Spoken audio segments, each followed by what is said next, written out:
Jun jama'a kawo mu haya dan sa da dauki ga balawo anan sun faru sun samu na bam ga hanya inna lillahi wa inna ilaihi raji'un jama'a ku dibi al'ummar da asama ku diba ku gani jama'a a taimaka a kawo dauki jama'a a kawo dauki barayi sama hanya inna lillahi wa inna ilaihi raji'un kai wani baki ta bare ko ku tsaya na wurin wuce za yi jama'a Allah ya kawo mana dauki inna lillahi wa inna ilaihi raji'un inna lillahi wa inna ilaihi raji'un inna lillahi wa inna ilaihi raji'un ya kai inna lillahi wa inna ilaihi raji'un ga jahili ne shi ma yana kuka wallahi ka so barayi ne wanda ake rufi tanka biyu ce ga guda can sama wallahi tanka biyu ce kaga guda can sama ga guda ya can suna hada hawa ka gani idan hawa ka gani ka alhaji kaga ta can ka gani bam ne sun kasa ga guda can sama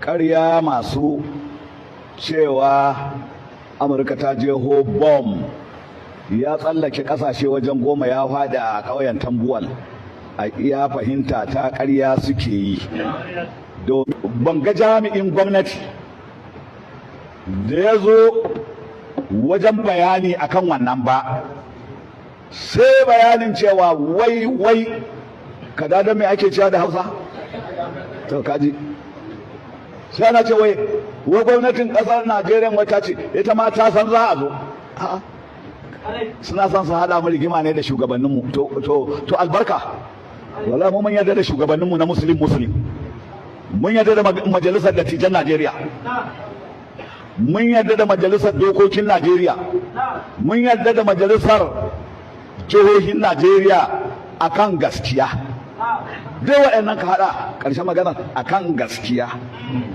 akan adalci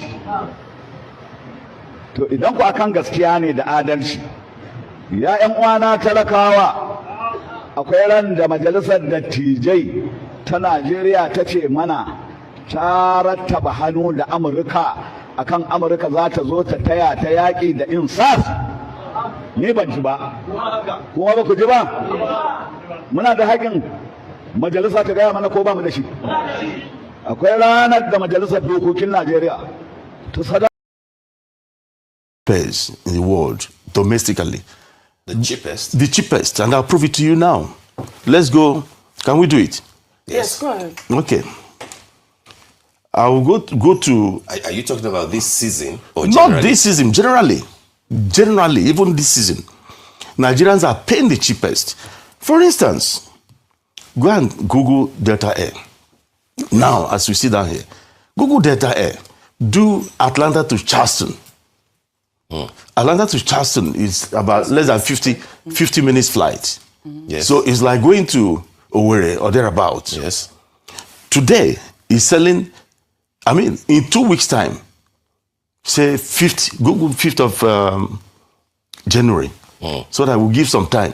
If I do today, you say, oh, it's because it's today. Just put 5th of January there. You'll be seeing about $400 and something.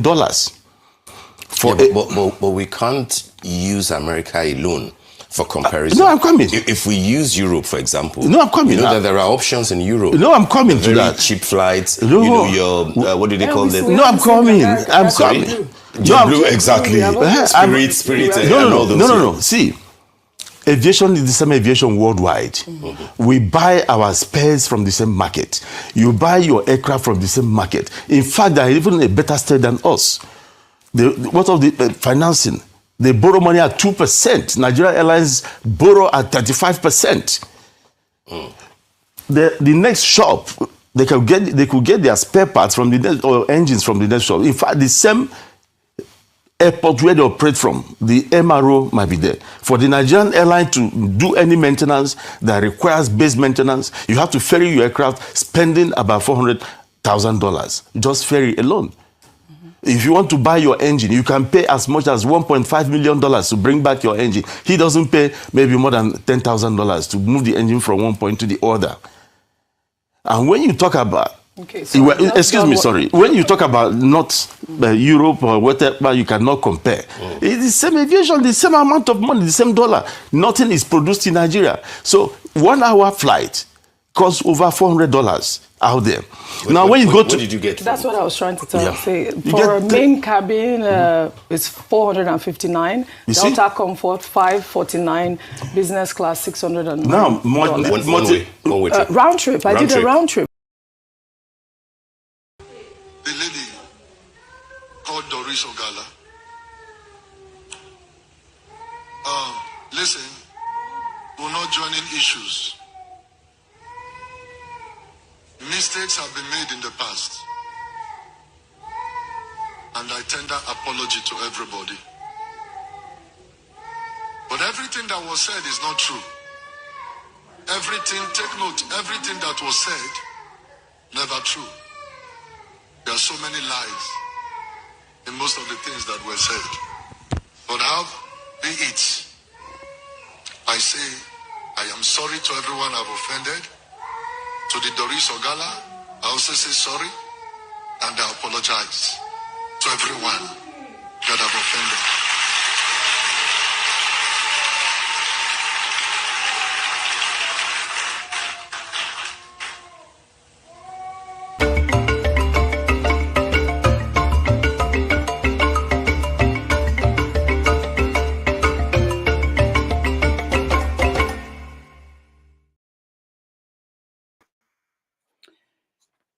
Hello, everyone. Welcome to the final episode of 90 Minutes Africa for 2025. My name is Rudolph Okonkwo.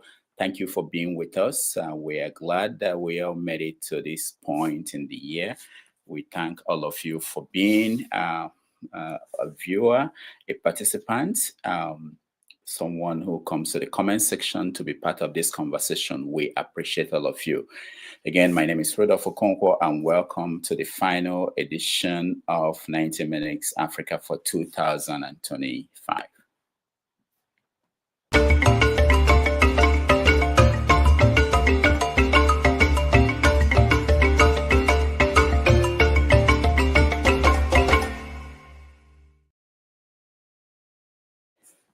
In this episode, we are going to have it open. You are the guest. Everybody who has, if you've been watching and you are part of this show, you are the guest for the show today. We have Professor Moene joining us, and but we are making everyone a guest. Thank you again for being here. We're going to do a review of the year, what happened throughout 2025. We try to project what we expect in the year to come, 2026. Our hopes, our fears, and how do we do that? We have to go back to what happened this year and make that leap of faith that coming year will look this way based on what we saw this year. So that's our goal today. We're also going to pick our man of the year and our woman of the year. I don't know, depending on who you are, where you live, and what you think about events that happened in Nigeria, in Africa, you decide who should be your man of the year, your woman of the year. That's our goal today, and I hope you will join us and be part of that conversation. But we're going to start with issues in the news today. We touch on the situation in Zamfara, where there was a bomb blast and people were killed. We're also going to talk about the fallout from the Trump's attack on Nigeria. There continues to be conflicting stories coming out of Nigeria from the government, whether the government was part of that attack, they provided intelligence, whether the attack achieved its goal or not. So we're going to touch on all those things while we make an assessment of how the year went. We had wonderful guests here throughout the year. One of them is our own Dr. Moene, who is in the studio with us now. Dr. Moene, welcome to the show. Thank you, Rudolph. I was trying to count the number of people we had. I got lost after 45, but we'll play some of the clips from our guests in the year as we go along today. But thank you so much for being here and being one of our guests during the year. Thank you very much. Compliments of this season. How was your Christmas? Hey, Christmas in America is boring. boring. I mean, if what made it boring is it that there are no masquerades? I mean, we can get some. Yeah, people you grew up in a place. If you grew up in 042, you know what I'm talking about. It's, you know, even now, the 30 December, the 1 December in Anambra, it's the experiences we have when we're growing up. Masquerades, visiting people, dances, places to go, music festival. It's always in the air. Christmas, I miss the spirit. You know, here you have the Christmas tree, friends, you eat, you drink, and watch football. It's not the same. Yeah. If I didn't know any better, I would say it's fun. But I can't say it's fun based on my previous experiences. Maybe what we should do is to recreate that here, you know, instead of hoping to go back home and be part of that. Eventually, that may be the solution. With the snow, after you shovel the snow. The masquerades are performing the snow. Why not? Why not? Get the masquerades. Yeah, you know? Yeah, but yeah, again, thank you so much for being part of this and behind the scenes for your advice and your, you know, you contribute to making this what it is. We appreciate people like you. Thank you. And first of all, I have to congratulate you on your book. I know that next year you have to have one edition of review for your book. If you have to bring what's his name, Professor Wariboko. Nimi Wariboko. Yeah, bring him to host and interview you. Listen. Yes, that's a good idea. That's a good idea. So but I have to get him a copy of the book. Of course. I'll get it to him before we do that. But again, thank you so much for being here. Let me bring other people in so that we can begin the conversation. Let's see, Mr. James, welcome to the show. Yeah, thank you very much indeed. One man went tomorrow. Welcome to the show. No. I'm sorry. I have to sign up. All right. But thank you for having me, Rudolph. Shut your mouth. I forgot. It's getting beyond silly with that guy, the amateur dramatics. I forgot that. We have to figure out how to get along next year. He just needs to pipe down. He's not a girl, so he shouldn't be acting in such a... Rudolph, thank you for having me. Here, more I greet. Rudolph, let me be at the backstage, please. Okay. Please. Yeah. All right. Yes. For now. Okay. Thank you for having me, Rudolph. I'm only going to be here momentarily. I just hold on, one man. AY, thank you so much for joining us. Yeah. Good afternoon, Rudolph. All right. Man.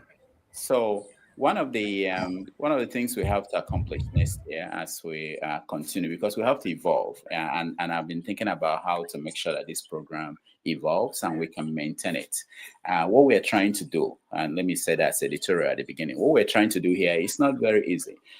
Is the reason why you find out that TV channels like CNN, they struggle because in trying to stay at the middle, trying to entertain both sides of whatever lines that you have, you run the risk of not satisfying any of the sides.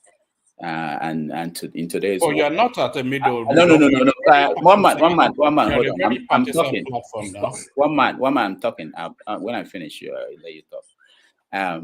In trying to satisfy both sides, or multiple sides, it may be more than 10 sides, you run the risk of not satisfying anybody. But that's what we set out to do. We want to make sure that this platform is open to anybody to come in and air their view. It's a difficult thing to do, a difficult balance. If we try it and we can't do it, then we know we failed. But that's what we're trying to do. And as much as possible, we encourage everybody to respect others. That will be, and we do more enforcement of that in the new year to come. Especially respect the people who come here. We don't pay these panelists. Anybody that comes in here, we don't pay them. It's their time. I can take any heat from anybody. I don't mind. I don't care. It doesn't bother me.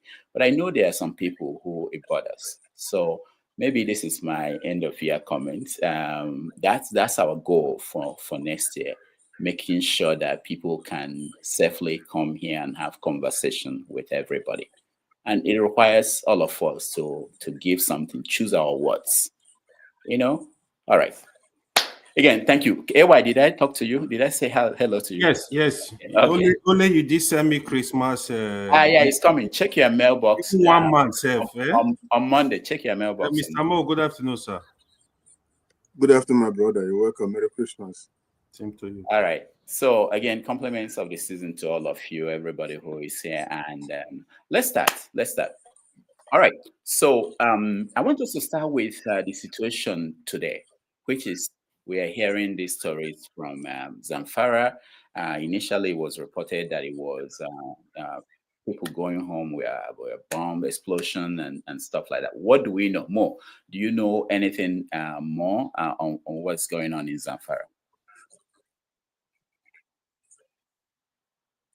No, nothing more than what's in the news. It seems to be an IED targeting convoy. The people were being escorted from somewhere to somewhere, but I don't know that area very well. So somehow the bandits, now we have a new name, the terrorists, attacked from the rear, and people died. One graphic account was a woman jumped down from one of the vehicles, and of course the oncoming vehicle ran her over. It's becoming terrible. It's becoming horrible. What's happening in Nigeria? We can't all sit back and take this without saying what is happening. Where are we going? I don't know the details. I don't know what happened, but they seem to be calm. They had escorts, I believe, armed men in front. They came around and engaged the terrorists, who, of course, as usual, ran into their bushes and their hideouts. So by Monday, this will be over. Another one will happen. Remember, on Christmas Day, the one in Medugri happened to be a mosque. So it's no longer, trying to debate Christian genocide, Muslim genocide. People are dying. People are being kidnapped. People are being killed. We just can't continue this way. I don't have the answers, but we all have to show that we are angry at what is happening. It cannot continue. I remember during the war, you wouldn't know there's war going on if you lived in Lagos. You wouldn't realize what's happening in the east of the River Niger. It was terrible. It was horrible. Okay, for those who got to hear all about it or see some signs of what was happening. I believe the same thing is happening from Borno to Zamfara, and it's happening in our time. You ask yourself, what can you do? Well, we're talking about it, and that's what we can do. And then, on that note, I'll say, may the souls of the departed rest peacefully. This is a horrible place to live. I'm not going to say it's better dead than alive in that part of the world, but life is very precious. Life is very precious. We've normalized the anarchy in that part of the world. It is crazy. It's horrible. I don't have the answers. I don't even know what happened. In fact, we don't even know what happened on December 25th. Yeah, we're going to get to that because, days after, we still don't have details and conflicting reports coming from the government and others. All right, one man to more. Went to more. Did you? What do you know more on what happened in Zamfara? Thank you for having me, Rudolph, and good day to everybody. Dr. Mo, AY. So AY, don't worry. Your sapele water is on the way to wherever it is that you are. I have no. I only really came in to speak to the headline piece, and I don't really have that much of a time. So as soon as I'm able to speak, then I'll leave. But I'm not 100% of what's going on in Zamfara. We did expect some sort of response from the insurgency off the back of what the Americans did in collaboration with the Nigerian government. So whatever it is that happened, if it's from the insurgencies, that is no surprise. If it's a doubling down from the security forces, then that is well done. But either way, it doesn't come as a surprise to anybody. But really, what I came in to speak to is the man, woman of the year. So just as soon as that window opens, I'll just have my say and then I'll leave so that you can carry on. All right, thank you. AY, what do you know about Zamfara? I'm not really, I don't have the details. But what I'm gonna say is, I know there was a blast in a mosque in Maiduguri a couple of days ago, and the one going on in Zamfara. That's really kind of like aligned with most of our argument where people say there is Christian genocide in the north. We try to balance this and say, no, that's not correct. What is actually correct, there is genocide against Nigeria. It's just unfortunate that the government are sleeping. They can't really identify what is really going on in the different states, in the different regions. The crisis going on in Nigeria. Yeah, there might be isolated case of religious killing. There might be isolated case of tribal killing. So these are things we need to accept. Then the government need to deal with this issue because they are serious issue. Because when people throw bomb into a public place, it does not distinguish anybody. So he just killed. So that is what we need to understand. Nigeria needs to come together and actually accept that there is crisis. There is crisis in Nigeria of insecurity. And the government needs to wake up to try to deal with this issue decisively so that Nigerians anywhere can live in peace and travel in peace. Thank you. All right. But the format of the show for me today, I wanted us to touch on issues, current issues in the news, and then look at a review of the year. And then finally, the third part will be where we pick our man or woman of the year. But I understand that one man you have to go. Maybe I will get you to weigh in on that last part. But we want to get follow this pattern. Issues in the news currently. I want us to talk about Onyema and his idea, his argument on why airfares are expensive in Nigeria, or are the cheapest according to him in Nigeria. I want to get your views on that and other issues. Tinubu is traveling, or I think he has left, or he's about to leave Nigeria for Europe for a holiday vacation, and I will take him to Dubai and things like that. We get on those things and then get to review of the last year. And finally, we pick our man and woman of the year. That's the format. So one man, if you're not going to hang around for that, maybe you want to come back towards the end to weigh in on your man of the year or woman of the year. It will be awkward, just to say that now when we are not discussing it, because we want to have a discussion. People will say their own. We can come to a conclusion and say this is why this is more important.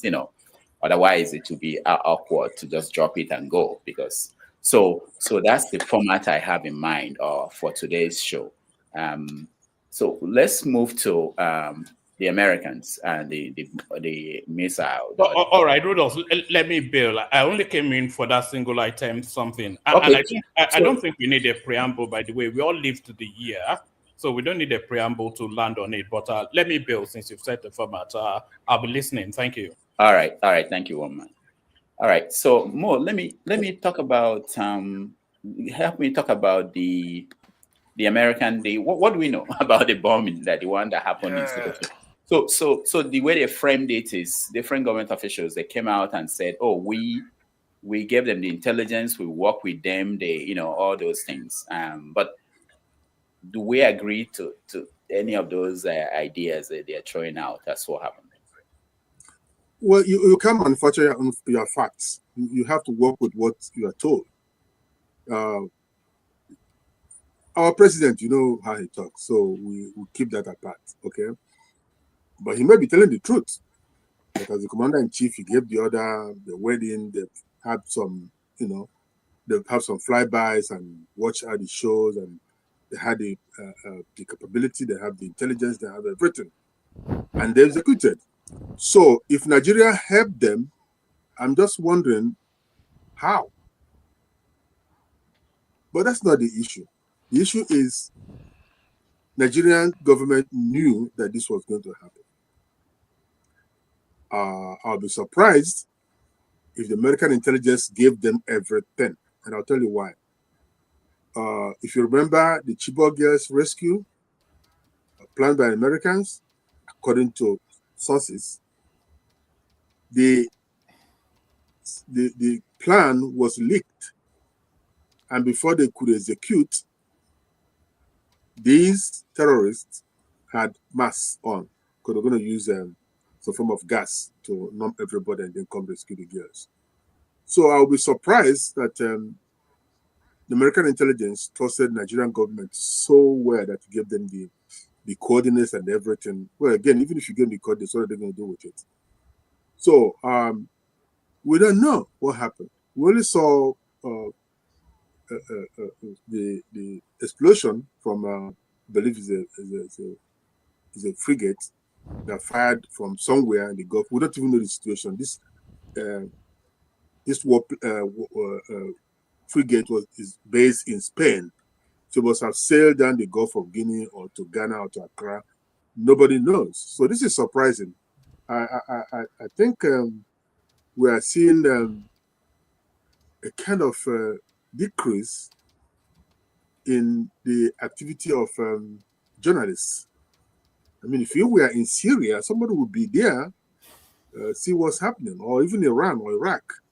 But here, it's complete blackout. Well, not complete blackout, but just what the U.S. government has shown us, the explosion, not explosion, but the firing of the missile, whatever that was. So we didn't see any drones or planes. We didn't see any, apart from the reports on metal pieces picked out from the ground, people who had the explosion. So it's interesting. This might be a new era in reporting news from abroad. We know in Nigeria nobody goes anywhere. They wait in the house for the news to come written in some government house and handed over to them. So investigative journalism had died in Nigeria way back. So now I'm surprised with them that the same thing is happening in America. As regards Africa, that is, I'm sure if you were somewhere in Israel or in Gaza, you will get to see what is happening. So that's concerning. That's troubling to me that such a thing will happen and nobody knew about it. Again, the consequences are obvious. The Nigeria's rating in the world has dropped a bit, but it's not going to kill anybody apart from those who have died. Pakistan got the same treatment. Iran, Iraq, and these are not small countries. So for my friends who think it's a shame, it's not a shame.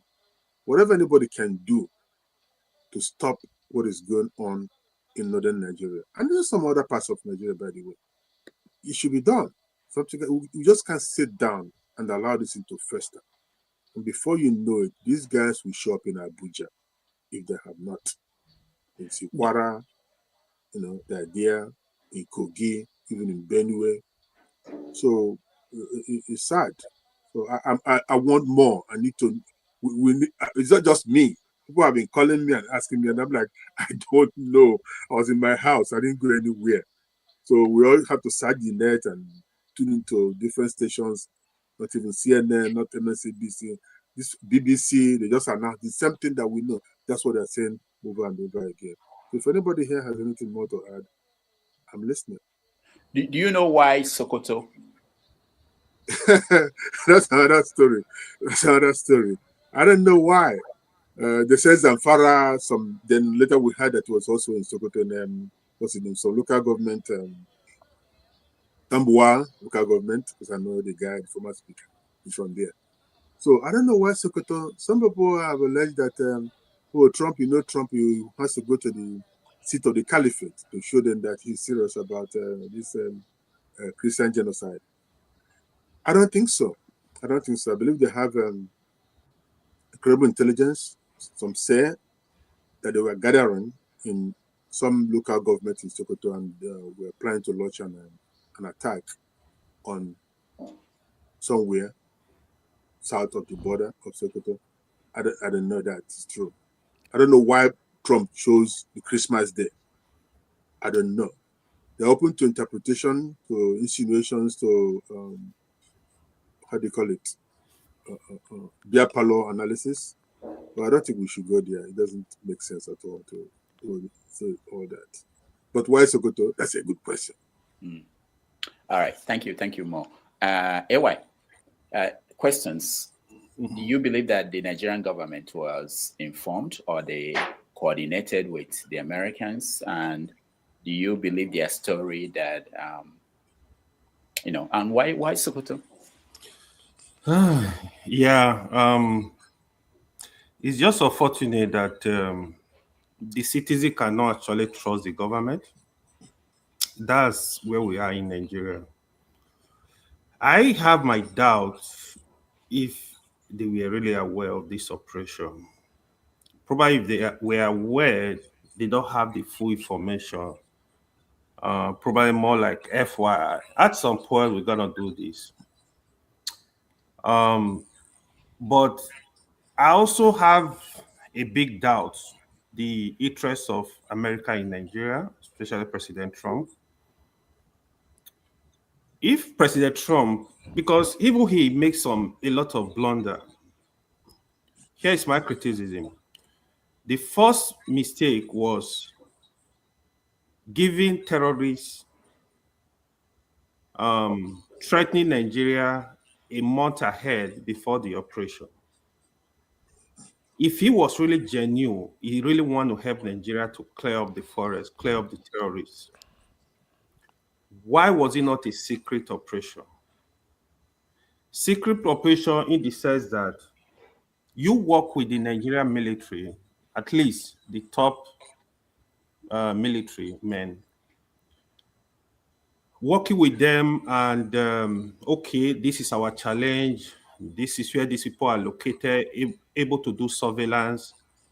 And just go there one night, strike at once, strike multiple targets. But what you see is like somebody is saying, oh, I'm going to give you a gift. The gift is coming.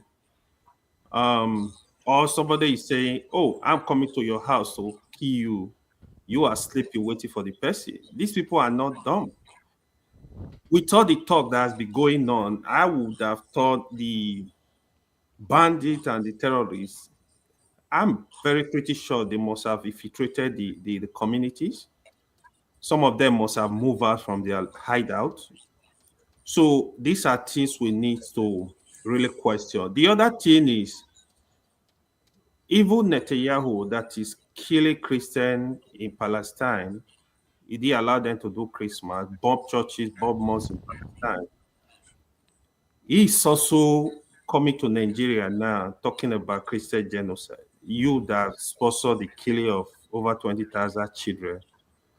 So what is his whole interest? So you look at what is also going on in Somalia. He's supporting Somaliland to break out from Somalia. He is technically the first country that is supporting that madness. A lot of people are against that. So what is his interest in Africa now? When you look at it, the Western countries, they are almost literally all against Netanyahu and the Israel, right? So it seems he's looking for new allies. So my only prayer is Africa, Nigeria, Africa does not serve as another war ground for them, But if the interest of Trump is genuine to help Nigeria to cope with security, yeah, that is welcome. If they are also working with the government, I personally don't believe. Let me say this clearly, that any country, America or whatsoever, should come into Nigeria unilaterally to stamp Bobby places. That is unacceptable. But if the government give them go ahead, they have some kind of collaboration, yeah, that's good, because Nigeria are really suffering. The insecurity, especially in the north, is really much. So if we need help, we need help. But we want the help to be genuine, to sincerely help the country, but not create crisis. Hopefully there is no ulterior motive for them coming to Nigeria and Africa. So the choice of Sokoto, that's also a big question, right? Why Sokoto? Big question, because when you look at the activities of the terrorists in the north, Sokoto is not like the top area where these crises are going on. We have Borno for many years. In Zafara, yes, there is a lot of crisis. In Benue, there is a lot of crisis. In part of Plateau, there is a lot of crisis. Niger, there is a lot of crisis. So the threats of Sokoto, I don't know. I know some people have kind of like their belief is, oh, his target is the Sahel countries, but I don't have any proof for that. But I sincerely hope the plan is not to destabilize Nigeria and destabilize the West Africa countries. Thank you. All right, thank you, AY. Mr. James, it's been 3 days. We don't know much. We don't know details about target victims. We see in today's newspapers that there is a story about American drone flying over Nigeria, looking at Sambisa Forest. What do you know now? And what's your assessment of what happened? Unmute yourself, James. Yeah, actually, when you say what do you know, it means I'm a collaborator, but I know nothing about what they're planning. Anyway, the issue is this. The Nigerian military was not involved in the operation. The reason is this. The gentleman, I think it's Dr. Mo, explained something earlier on. When they came to rescue the Chibok girls, the Nigerian military played a game on them. And they were not happy, so they left. Up to now, we've not been able to solve the Chibok crisis. So it would be foolish of the Americans to collaborate with Nigerians on a very important mission of this nature. They were completely left out. And they are keeping everything strictly confidential. This is why the journalists have not been able to penetrate. They know virtually nothing about what happened. Where the missiles were fired, they don't know anything about it. If the ship was located in Spain, did they fire the missiles from Spain? Because it's possible to fire a missile from Spain to a particular coordinate in Nigeria. Did they fire it from Ghana? Did they fire it from Nigerian waters? We do not know. They only said Gulf of Guinea. So that is that. Now, why Sokoto? Mr. I think it's a doctor, Ruben Abati of Arise News answered this question yesterday, or the day before yesterday, I can't remember.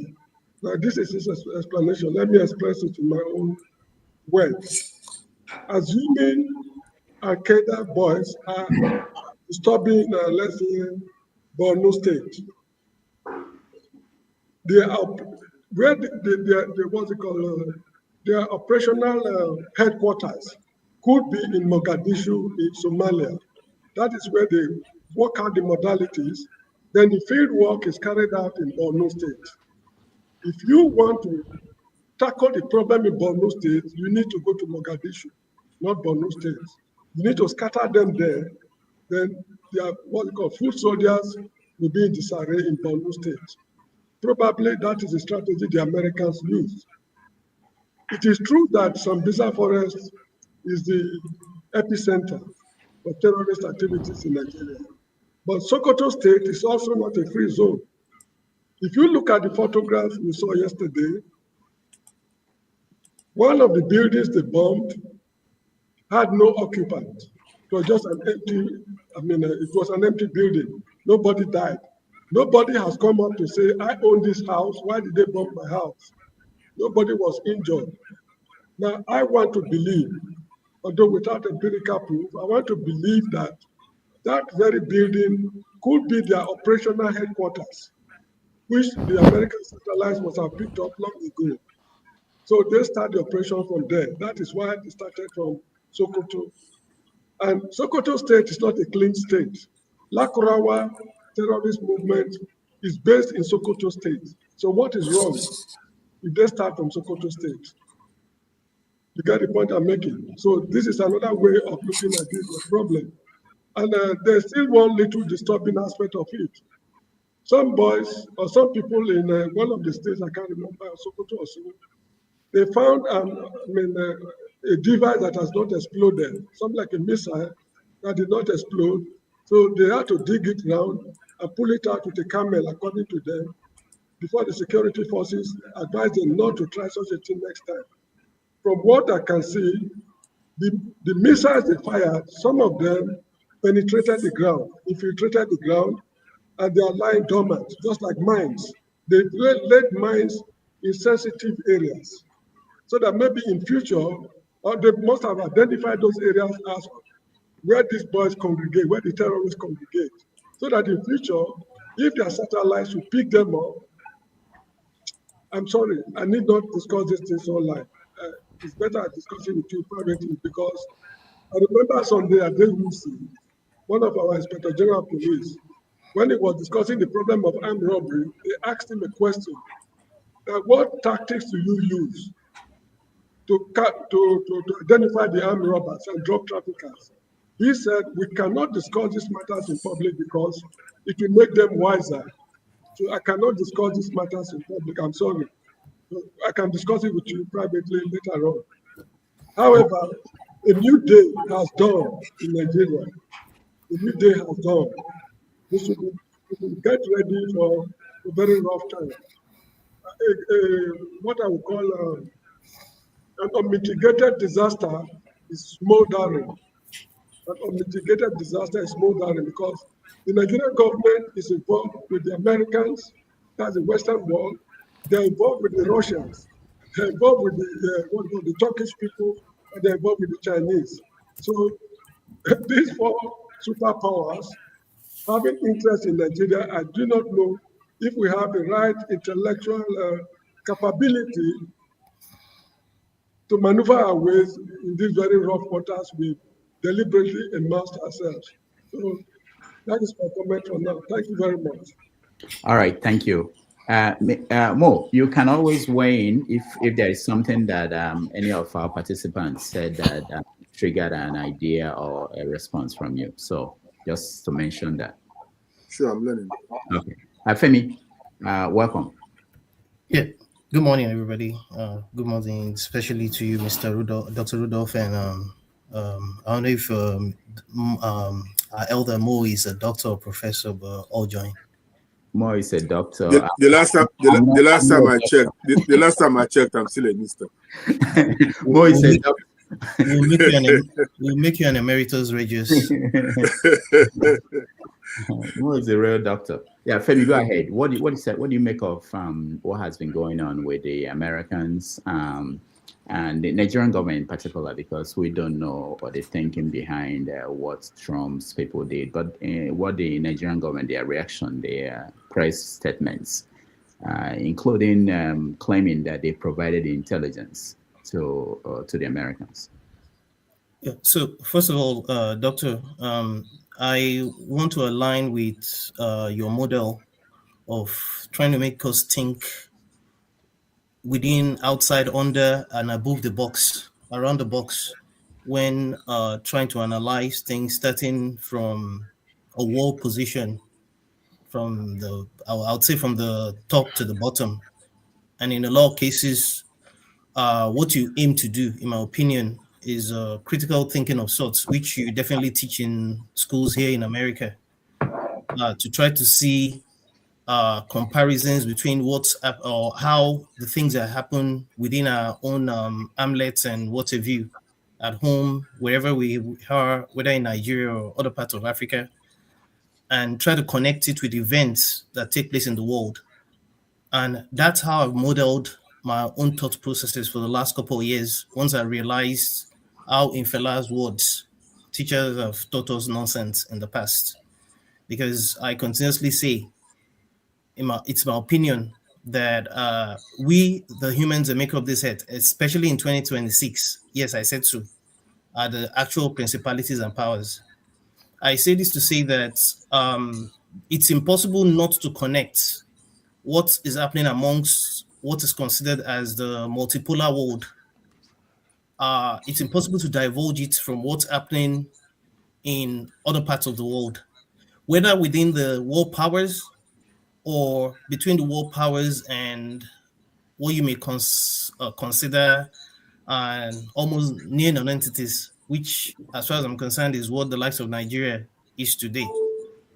If you even want to look at moral equivalence, you want to look at what's, in our opinion, listening to a lot more better informed and more involved Americans, Europeans, the list long, the May Shermans, the Jeffrey Sachs, the Alistair Corks, the bald guy that got is, in my opinion, is been in prison because he's revealing a lot of things that's going on, a lot of ongoings that the European Union do not want to hear, do not want people to hear about.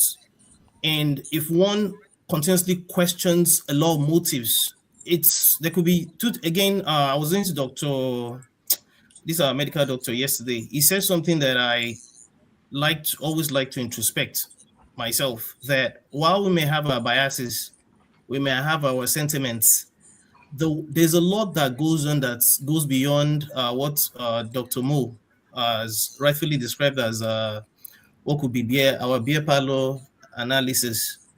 I do not claim to be an expert, but you see, even starting from what we see going around us, those of us that are around the American side of things here, that live in America or Canada, what have you. What's happening in Venezuela requires a lot more inspection to try to even explain what's maybe going on in other parts, especially in this case, Nigeria.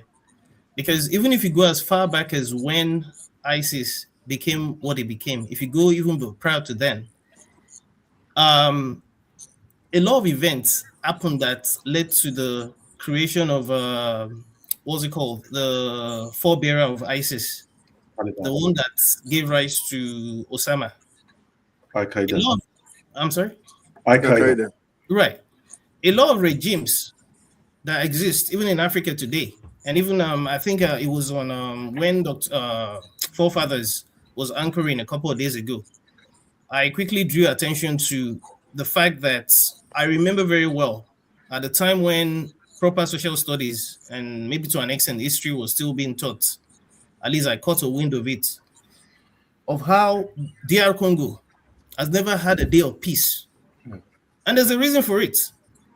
People can say one is speculating, but there's books that have been written about these things, even about how certain agencies that should not be mentioned have been complicit and continue to be complicit in a lot of things that goes on. People might not like this, but we've been miseducated a lot as well. And that's why I had to re-educate myself in a lot of things. And again, I listen to people that, in my opinion, know better and see even America, even Britain and Germany and France, for example. That's not to take away the role of China and even Russia. That's not taking them out of the equation. Even the guys that are lining multifariously in the Middle East, the Saudis, the UAE, and what have you. That's not to take away the fact that they're all complicit. And of course, we still have our own local issues as well.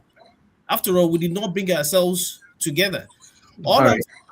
So Femi, round up so that we can get to other people. Conclusion is, with what has happened recently over the Christmas break happening, like I said yesterday, I do not expect anybody to tell me Happy New Year, because a lot more crazy. Let's fasten our seatbelts and get ready for the craziest year ever, because this is just the beginning. And whilst the Nigerian government over the years are definitely complicit in all of what's going on across religious lines, across ethnic lines, just bombing is not going to solve anything, because there's other undercurrents that need to be looked into. It's not going to solve anything. That's the angle I want to attack it from. All right, thank you, Femi. CM, welcome to the show. Welcome everybody who is joining us. We have to make it such that everybody weigh in, so we reduce the time we give people to 5 minutes. So CM, welcome. There are so many angles to this story. One of them is quite interesting to me. People who were attacking P2B for saying that he will welcome the Americans to come and help solve the problem are now the ones defending their decision to work with the Americans to come and bomb Nigeria. I don't know if you have something to say about that. And Shegumi is also out there speaking and putting pressure on the government, saying that instead of getting the Americans involved in anything in Nigeria, they should instead go to Pakistan and Turkey and get them to be part of that. There's so many angles to this. So take it from wherever you feel you should and touch on these topics. Yeah, yeah. Thank you, Rudolph. More nice to see you again. Although I know our program stopped abruptly. Don't worry, I'll go have here. We all just It's take okay. It's, o- here. it's okay. Thank you, Thank you. thank you, thank you very much, and Merry Christmas. Actually, So, this. Somebody said what America did is the best Christmas gift ever in modern times to Nigeria, and I agree. But the thing is, when Peter Obi said yes, he welcomed America to intervene, and people, anything Peter Obi, if you can't attack Nnamdi Kano, you attribute anything to IPOB. If not IPOB, Biafra. If you fail Biafra, you bring in Peter Obi. It's all the same. What Peter Obi said and what Obasanjo said, is there any difference? Obasanjo, as a former leader and a respected statesman internationally, he said, we are being killed, whether Christian or Muslim, whether north or south, east or west, big or small. We are being killed. And our government seem incapable of doing anything. He now followed up by saying, we are members of the international community. Why can't we cry out, seek help from the international community? That's what Obasanjo said. Is that different from what Peter Obi is saying? But because Peter Obi is Igbo, everybody will jump and then look at Bayo Ononoga, can't even respect his age. He jumped in and said started to become a spokesman of the whole entire nation. Nigerians will never forgive Peter Obi for welcoming America.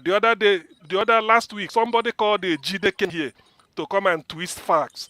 He said Peter Obi supported America to come and bomb Nigeria. He's bombing terrorists, not Nigeria. My village is intact. Trump is not bombing my village. So on the choice of Sokoto, and they know America has intelligence. They thought America is a country you can deceive. They know where the terrorists are. Don't be surprised. They may be within the Sultan's compound. They may hide them there. Just like Hamas will be using a tunnel to smuggle weapons, or they go and bomb Israel from a nursery school. They will use the school playground to bomb Israel. Then when Israel return fire, they say Israel is killing school children. Who are they? Do they think America is a third world country? Anyway, what I will always say is, if not America, if not Trump and Netanyahu, who will do the job? So I thank most sincerely the president, government, and the people of United States, led by Donald Trump, for visiting jungle justice on the notorious ISIS camp in Sokoto, the inglorious seat of the caliphate. I also thank most sincerely the Prime Minister, the government, and the great people of Israel, ably led by Prime Minister Benjamin Netanyahu, for providing a perfect intelligence on which President Trump acted with deadly accuracy. Nobody can dispute that. You see, like late Abraham Lincoln said when he became the president of United States in 1861 at the age of 60. He said God created him, or God brought him into this world for a purpose. I also believe that God brought Donald Trump and Prime Minister Benjamin Netanyahu into this world for a purpose. And that purpose must be to liberate the long-suffering Nigerians from the shackles of the evil, wicked, and anachronistic Fulani irredentism and civilization. So I ask again, if not Donald Trump, if not Benjamin Benjamin Netanyahu, who will do it. Before some people will jump and start to be in the refugee camp for 1 week. But some people have been in refugee camp for years in the Middle Belt. Try and be in the refugee camp, or maybe in Nigeria, try and go to police cell and be in the police cell for 4 days. Every day, I bet you, your mind will be going to your bedroom. You say, look at where I am. I should have been relaxing in my house, watching football. But some people, a family, many families, they've been in refugee camp. Who will rescue them? If not America, who? If not Trump, who will do it? If not Netanyahu speaking, can you do it? And people are coming here to moralize. Let me now end like this. I read, history taught me that America bombed Japan. 2 cities, Nagasaki and Hiroshima. That was 1945. The type of bomb I'm recommending for America to use now is the one higher than that one. Such that for the next 1 billion years, not even a grass will ever grow in that area, anywhere the terrorists are. For God's sake, Nigeria is a third world. Where do you want America to drop that bomb to? Where in Nigeria?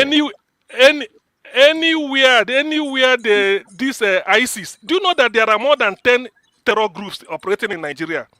80. ISIS, ISWAP, Boko Haram. It's how many? 80. How many? 80. Can you imagine? Can you So imagine? So I want anywhere, yes, anywhere there are terrorists, please, America. In fact, I want it to be higher than that of Iraq, because Nigeria is like is a hopeless case. Yeah, don't you know that if they drop one in Sokoto, that your friend Nnamdi Kanu will not be safe? He'll be hiding. See, no. Let me tell you, Nnamdi Kanu is in prison. America cannot go and drop it in prison. That is one thing. Nnamdi Kanu is in prison. America cannot go and drop there. And maybe that is why they want to use him as a shield if he drops this thing, whatever it is. I know, I trust America. They have their intelligence. They know who they're looking for. When I was in US, Pete Hegseth, the Secretary of War, in fact, that was when they changed American Department of Defense to Department of War. When I was there, I heard the man say that they are going to Nigeria, not to chase the terrorists away, but to eliminate them, and they have their list. So, if you permit me, I will volunteer. Haven't seen the list, but I know it must contain Gumi. It must contain Rebadu. It must contain El-Rufai, Atiku, what is it called, General Guzo. Because Nigeria is such a country that their national security advisor is the envoy of terrorism to Tinubu's government. How can Tinubu sit down and be having intelligence meeting with the national security advisor? But the national security advisor is the person that arms the terrorists. Is it possible? I mean, can you imagine that? Is it possible? Yeah. How can America share intelligence with such people? So to me, this is the best Christmas I've witnessed. This is the best time to be alive. This thing must end. This nonsense must end. Thank you. Thank you so much. Talking about best time to be alive, 2026 obviously will be a very politically charged period for all of us in Nigeria and Africa. All right, let's welcome Righteous Man to the show. Righteous Man, welcome. You are next. You're in Nigeria. I think you are in the southeast. So, is that from you, Righteous Man? We're hearing feedback. I think it's from you. All right. So let's quickly hear your view on what we're talking about. Can I? Your volume, your voice is very low. Not from here, obviously. I think it's from your end. Okay. You were asking me a question. Yeah, I want to know your view on what we're discussing, and especially how people in Nigeria, they're viewing these stories that we outside the country are looking at from far. What is the perspective of Nigerians? Well, to everyone that is in the studio, in the platform, I greet all of you. I'm relaxing myself here in the southeast. I think it's three weeks now, taking my palm wine, fresh palm wine, from the natural tree, you know. Nobody is hustling and bustling me like Lagos. I'm having peace of mind here, going 10 p.m., 12 a.m., we're on the street, you know, nobody is harassing us. Just like I've been informing you, the insecurity in the Southeast is political. It's purely political. If there be anything like taking away people's life, it's purely political. Somebody is behind it. It's not that the people just woke up and take arms and start taking their lives. No, it's political, purely. There is pure peace in the Southeast. I can tell you that. Take it to the bank.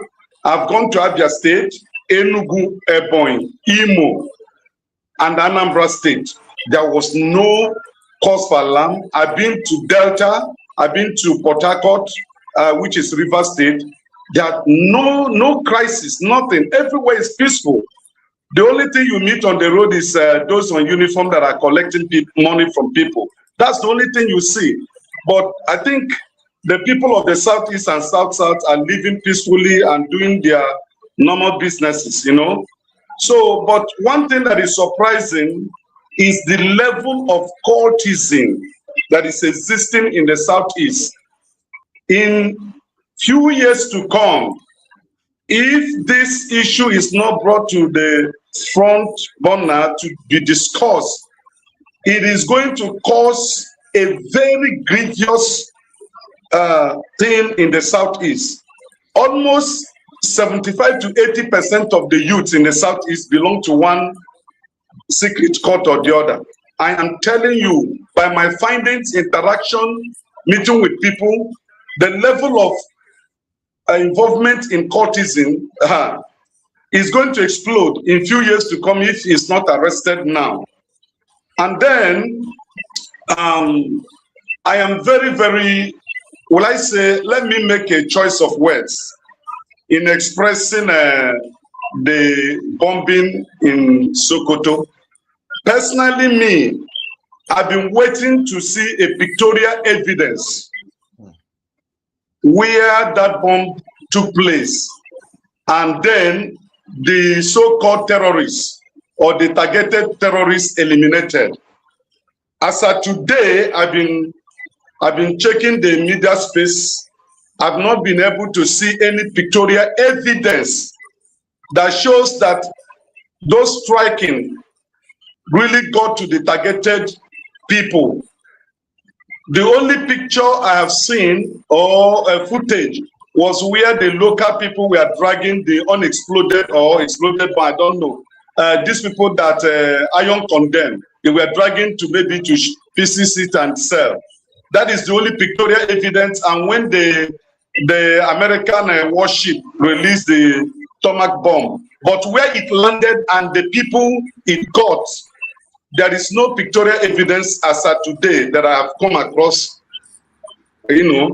So I still have my reservation if that strike was in futility, because when you say you struck the enemy, there should be evidences to show that you got your target. Where there is no evidences, somebody like me, I will have my reservations about it. Hold on, now you gave Sim more time now. Why are you cutting me off? Okay, I can decide to go off, no problem. So that is the superpower of America. You guys are there, so you can treat me that is in the third world anyhow. There's no problem. Yes. It's a platform, you can decide to treat me anyhow you like. You know, there's no problem. I will show you the time now you spend. But justice for one man. For righteous man. Justice for righteous man, doctor. So let me round up. When that bombing took place, majority of Southerners, let me say almost 95% of Southerners rejoiced over it. But we've not been shown any evidence that the targeted enemies were struck. There is no proof up to today. The superpower America have not been able to convince the world and convince the poor Nigerians, that the bomb they released got to the enemy's camp. We are just hearing stories. So that is just how I want to leave it. But Dr. Rudolph Damages, I am pleading to you and to the members of this panel. Nigerians are suffering. In each of the states I visited, the level of poverty and suffering is unimaginable. In fact, Lagos is like a paradise. The poverty in Lagos is like one living in a paradise. Compared to what I have seen in the states in the south here I visited, is alarming. If you have parents or friends in Nigeria, in the southeast or south, please endeavor to help them. Nigerians are dying in poverty here. Seriously, it's alarming. No health care, no light, no electricity, no water, nothing. Nothing is actually working here. It's just that the people have learned how to manage their lives and just pretend as if all is well. So that's just my submission. Thank you very much. Righteous man, do you have light and water and everything in Lagos? The compound where I'm living in Lagos, I have borehole, and from time to time, NEPA supplies us light, you know. But here in the east, I've been here for 3 weeks now. Tomorrow we make it 3 weeks. There is no second of electricity that have just showed up and then disappeared. There's nothing like that. For 3 weeks. What about water? What about water? How do you get water where you are? No, the hotel where I am, there is 24 hours water, and it's not supplied by the government. It's the owner of the hotel that drilled a borehole to service his customers. Okay. All right. Thank you so much. So, Rudolph, one thing he said we should just take note of is the popping up of cults in the southeast. This is something that should be studied by universities and find out why. I have the opportunity to study it here in the US. They're not called cults, they're called something else. So I think we've lost out on rite of passage for young men. It's something that we had in the old days. That's something we need to bring back and see how we can have the young men pass into adulthood in a responsible way and also have them in groups. Being in a cult is not a bad thing. Most religious groups are cults. What we're looking for, what are you doing with the cult? How is the cult being of benefit to you and to your family? So that's something we can look at down the road. But it's a very good thing that he raised, and I think it shouldn't be swept away. Thank you. All right. Thank you, Dr. Moore. If you remember when we had Professor Denkalo Chidi, a lot of people challenged him on this platform when he talked about the problem in the East as cults.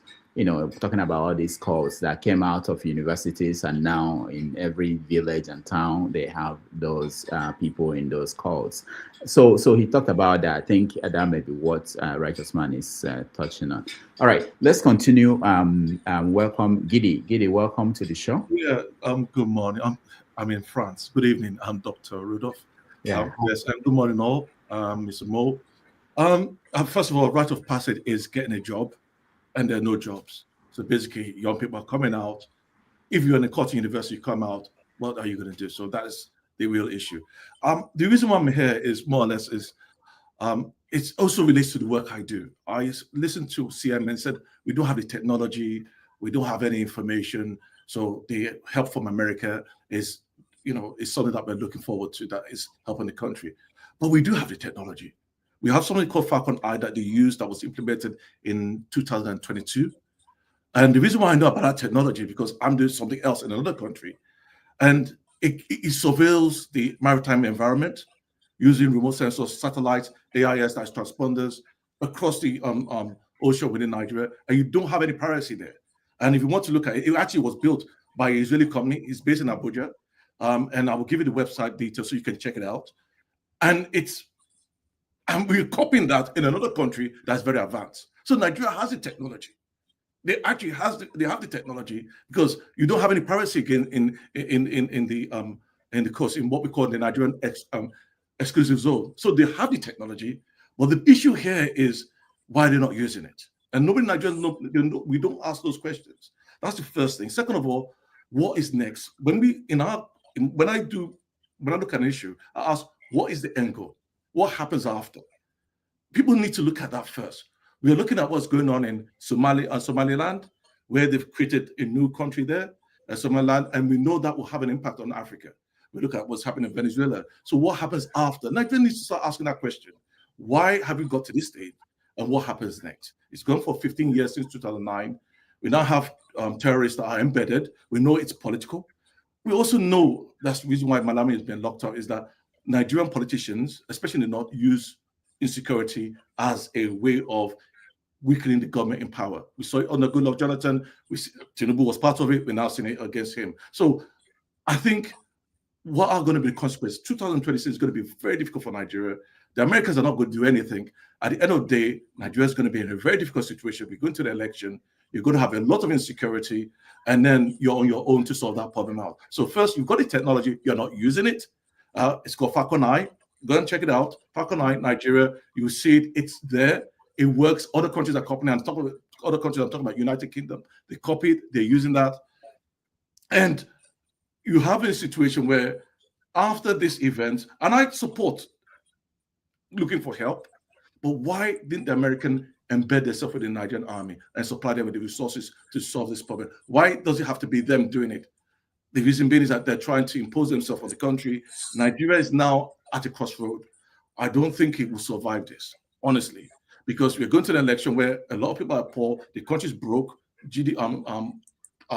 and immediately after this, you will now see a reaction. That reaction is going to come from people, because it's not going to work. It's just not going to work. And just one point is that the guidance system that they found in Sokoto, they're just guidance systems from the Tomahawk. So they know where they landed. They landed on empty ground. So it was found that they found the guidance system built in 2027 from Tomahawk. So we actually know that they used Tomahawk guidance system. They just landed on empty grounds. As long as the Americans are not going to come onto the ground, all it's just going to happen is they're going to bomb some towns, some villages. They're going to conclude that they've done some work for us. We're going to try and do something else after. And at the end of the day, we're going to be left in a very negative situation. So the end goal is, what happens next? Let's ask that question. What happens next? And I think Nigeria should be asking that question, because America is not there to help us. It's their own interest. They don't care about the Christians. They don't even want us in their country. So what happens next? That's where we should be asking. That's the question we're asking. Thank you very much for giving me at least 5 minutes. And thank you, Gidi. I have one more question for you. Here in the US, beginning to question why Nigeria, why did they drop this bomb in Nigeria? What is America doing? More than anything else, they're paying attention. It's on the front page of newspapers here. Wall Street Journal, every paper reported what happened, because the picture of their own bomb is out there. So I'm trying to find out, French people, this relationship between our president, Tinubu, and Macron, or maybe, do they feel, what do they think about that, about this new friendship with Nigeria? Do they? Well, first and foremost, I'm not French. I come from England. I'm living in France. I've got family here for the holiday. I'm going back next week. Oh, okay. Yeah, but one thing there is that we all know that Tinubu is a businessman. Chagori family is in France, and he's like the business engagement. Tinubu is running a business. His job is a business, you understand? And let's be frank, if we had politicians from the opposition that were very professional, they should be looking at this as in government coming together to solve this problem. But everybody's out there looking for their own interests. And that's one of the reasons why, when I look at Tinubu, I do agree with some of his policies. You need those kind of policies, removing taxes. But he's a businessman. He has to make money. The other guys are here to make money. It's a business. And that's where Nigeria is. And I think at the end of the day, he comes to France to come and work with the Chagori, and that road that they're building, that is more or less just like Lagos, where they're going to be collecting money for another 50 years. So I think nothing good is going to come out of this government in the long run. I know that, because you don't need a rocket science to know that. They are not going to take out these terrorists because they don't want to, because he wants to win the next election. That's my opinion. The technology is there. And I'll be frank with you, the reason why I can tell you technology, because I work on that similar technology. Built by a Israeli guy, we copied it You can use that same maritime technology that you survey the whole, you can use it within Nigeria itself. You use satellite, you got 6 of them, and use radars, X-rays. Exactly what they have is what we're building here in UK, everything. That's what they're building. So if we're using the same satellite to monitor our own more advanced country like in UK, why are they not doing that in Nigeria? It costs only £224 million. It was done by Buhari's government. It's because they don't want to, and because there are people that have investment in it, and that's it. So that's why you have all the. So bringing America to come and solve a problem that the Nigerian government can solve, can easily solve. And I want to advise you to go to the website. Let me read it out for you. If you want to go and check it out, go to rtc-ltd.com. And it's the Operation Intelligence, and that is on the maritime. The same thing we use on site. So it just basically highlights that they don't have they have the technology. It's remote. We call it remote sensing. They have the technology. Rudolph, let me also add a footnote to what Mr. Giddy, and thank you so much, Mr. Giddy, for this. It's something that we actually mentioned on one of Mr. Fofather's shows about how technology is the bedrock of how to fight insurgency, not even just having boots on the ground as it is.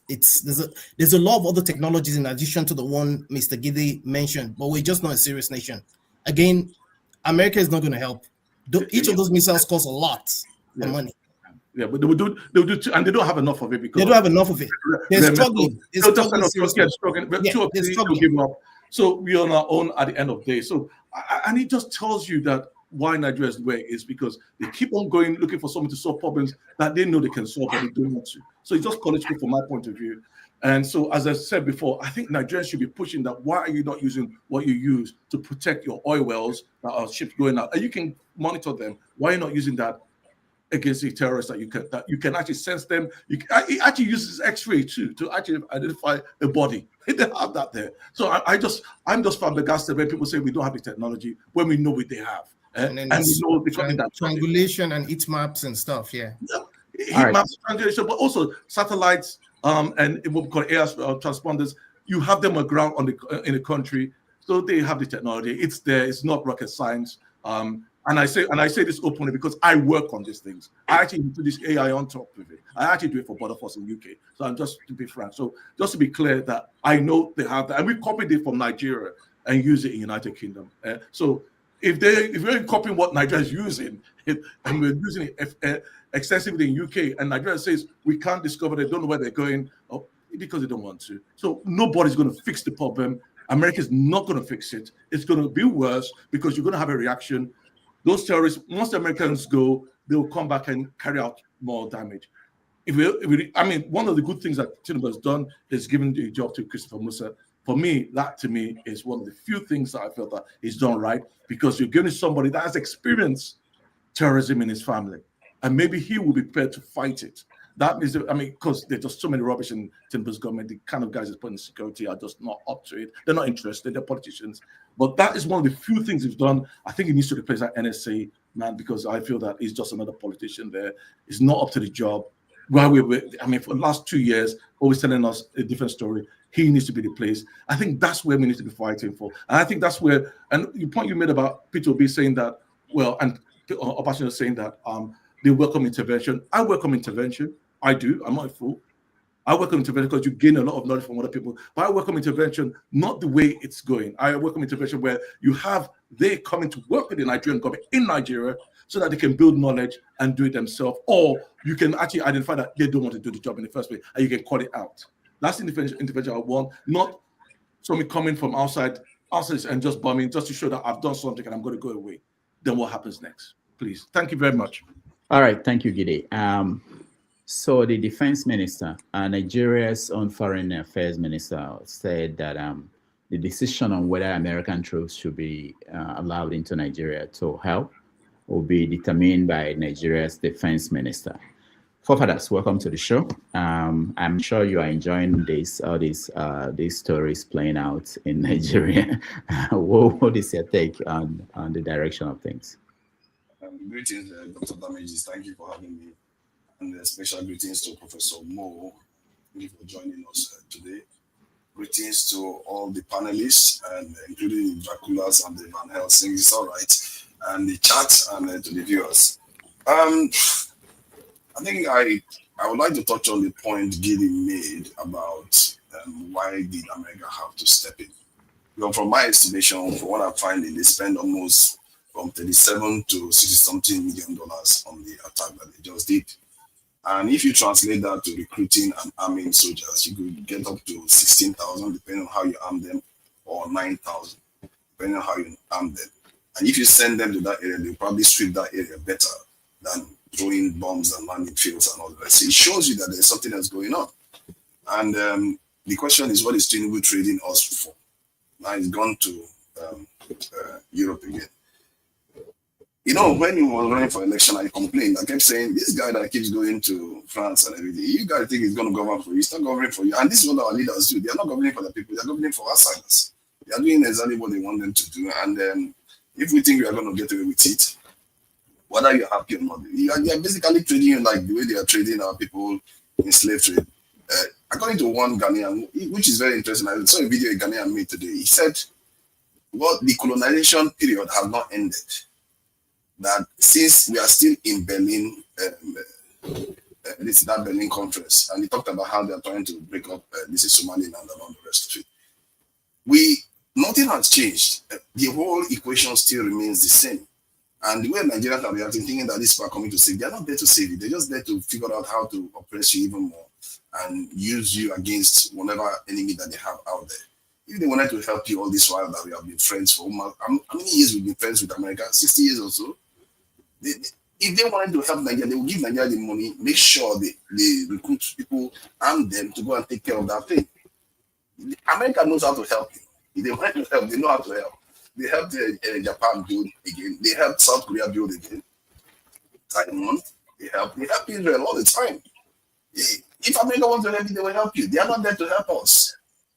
And the fact that after all this suffering Nigerians have faced, some people still have faith in them. I don't know what to tell you. You know, you have faith in the people that destroyed your kingdoms, colonized you, enslaved your people, treating Black Americans terribly in that country today, and you still support them. Maybe you should ask yourself what your forefathers will be thinking of you when you do that kind of stuff. But on the balance of things, I really think that maybe it's a good thing Trump, what he's doing is happening now, because he removes all that smoke screen that the Democrats always put. Now we are beginning to see the raw face of the world. It's beginning to show itself so that we can actually wake up to our responsibilities. The idea, this is nothing. When I say we need to recruit people on the field, the idea that technology decides everything, the most advanced technology you have in the entire universe is human beings. Let me repeat that again. The most advanced technology you have in this universe that you know of are human beings. And we have them in spades in Nigeria, and we refuse to use them.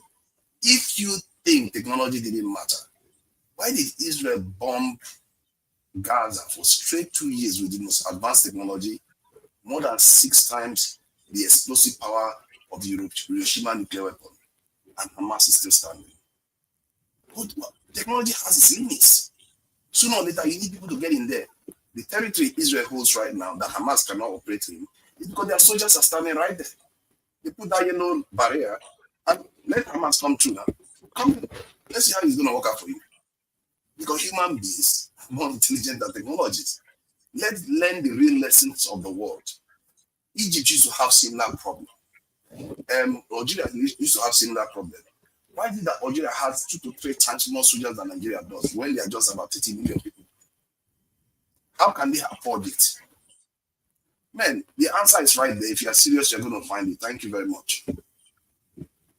Okay, thank you so much. This is the shortest I've seen for fathers respond to anything more. Anything you are thinking about as we go along? I think I see. No, just something that 3 people have mentioned. 3 people have mentioned Somaliland with Netanyahu. So I'm just thinking, Netanyahu did that for a reason. You don't have to look too far to get to the White House, right? Now, think of Congresswoman Ilhan Abdullahi Omar. We're having battle with Trump. And then, out of nowhere, Netanyahu recognizes Somaliland. Somaliland, of course, is the other part of Somalia where Ilhan comes from Mogadishu, so she's from Somalia. So now this pops up. Let's just think about it. We talk about Kemi Badenoch. We talk about other people who have diasporans, who are in government in America and UK and other places. I begin to think that somebody sometime might write a PhD thesis on the impact of diasporans on Nigerian politics. By the way, like I'm saying, the beer parlor thing comes up that Trump bombed Sokoto because Nnamdi Kanu is in this prison there. So sometimes you gotta put these together and wonder how all of a sudden on the 26th of December, Netanyahu wakes up to recognize Republic of Somaliland. It's not a bad thing to have Republic of Somaliland. After all, it's bigger than Burundi and Rwanda combined. And it's bigger than most countries in Europe, like Liechtenstein, Luxembourg. So we shouldn't panic. If it's going to bring peace to that place, fine. Eritrea, or rather Ethiopia, made a mistake of fighting Eritrea for this long and ended up losing any access to the Red Sea. So Somalis still have access to the Red Sea. They could let Somaliland be, and they have peace in that region. So for those who are worried that it's going to breed problem in Africa, I do not share that opinion. If Somaliland has to be, let it be. And down the line, we'll have to start thinking about our own country. If we have been together for this years and nothing is working, I agree. What are other options? Yeah. Okay. So that's just something to throw out there before I forget. I'm getting old. All right, thank you. Anna Electrical will be the final person that will weigh in on this, and then I'll give people a chance to weigh in on the Somaliland situation, because there are other aspects of it. You know, if Netanyahu will be the one that will now recognize that country, and then what happens if another country wakes up tomorrow and say they are recognizing Yoruba nation in Nigeria? What does that mean? But let's listen to somebody who is excited about what Trump did, and then hear from Anna Electrical before we move on. About that. For the first time in nearly 20 years, the persecutors are smelling. The Holy Ghost called for a 7 midnight prayer raid. We are part of it, and the result is here today. Amen. And it's just beginning. All those who make others to mourn, they will mourn. All those who slaughter the children of others, their own will be slaughtered. All those who destroy the parents of others, they will not survive. They will not survive. Judgment has begun. Judgment has begun. God told me, I have heard you and I have stepped in. How many can see that God has stepped in? How many can see that God has stepped in? Shall we rise? Fire is burning. Judgment has landed. Give God thanks. For the first time, the persecutor is now becoming the persecuted. Give God thanks for stepping in, as he said. Nigeria will not be the same anymore. Islamization agenda is slaughter, never to rise again. Give God thanks. We owe God thanks, everybody. We owe God thanks. We owe God thanks. I said with very loud sound of the trumpet.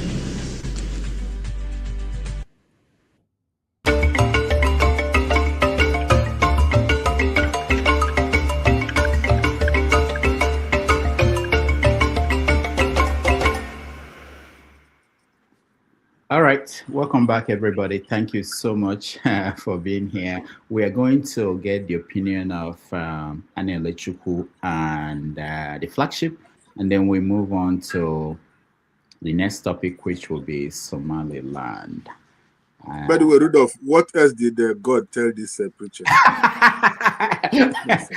I don't know. I don't know. I mean, just one incident, and God revealed all these things. That's a proof. What if? Anyway, that's something else to talk about. But Anne Lechuku, welcome to the show.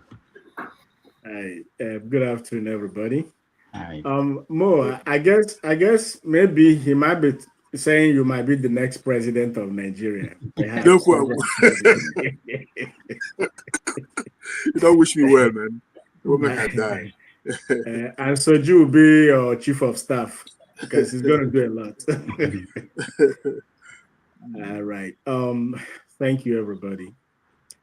2025 is rounding up, and there was a Christmas gift. Incidentally, it came in ways people do not expect. Righteous man that was saying he hasn't seen evidence. I guess he's one of us who are disciples of St. Thomas. We see to believe. I hope that the journalists in Nigeria should do their work, and at least this happened in their background. They don't need visas to come go see where it happened, and they should give pictures and let Nigerians know what happened. I want to look at this thing from this perspective of letting Nigerians be intentional. The challenge we have as a country is that sycophancy and unpatriotism has taken a toll, that most of the things that happen that shouldn't happen, we allow to happen. A whole lot of times we keep blaming the West, we keep blaming America, we keep blaming Britain from bringing Nigeria together. My thing is, UK has brought Nigeria and created the entity called Nigeria. They have done their part. 60, 65 years after, what have we done with what they did? Okay. If they created something and it is not good, can't we recreate it? Okay. Why do we keep blaming somebody who has done something 65 years ago? I think it's dishonesty and laziness. Let's really wake up and be more realistic. Nothing is wrong with Nigeria. Absolutely nothing.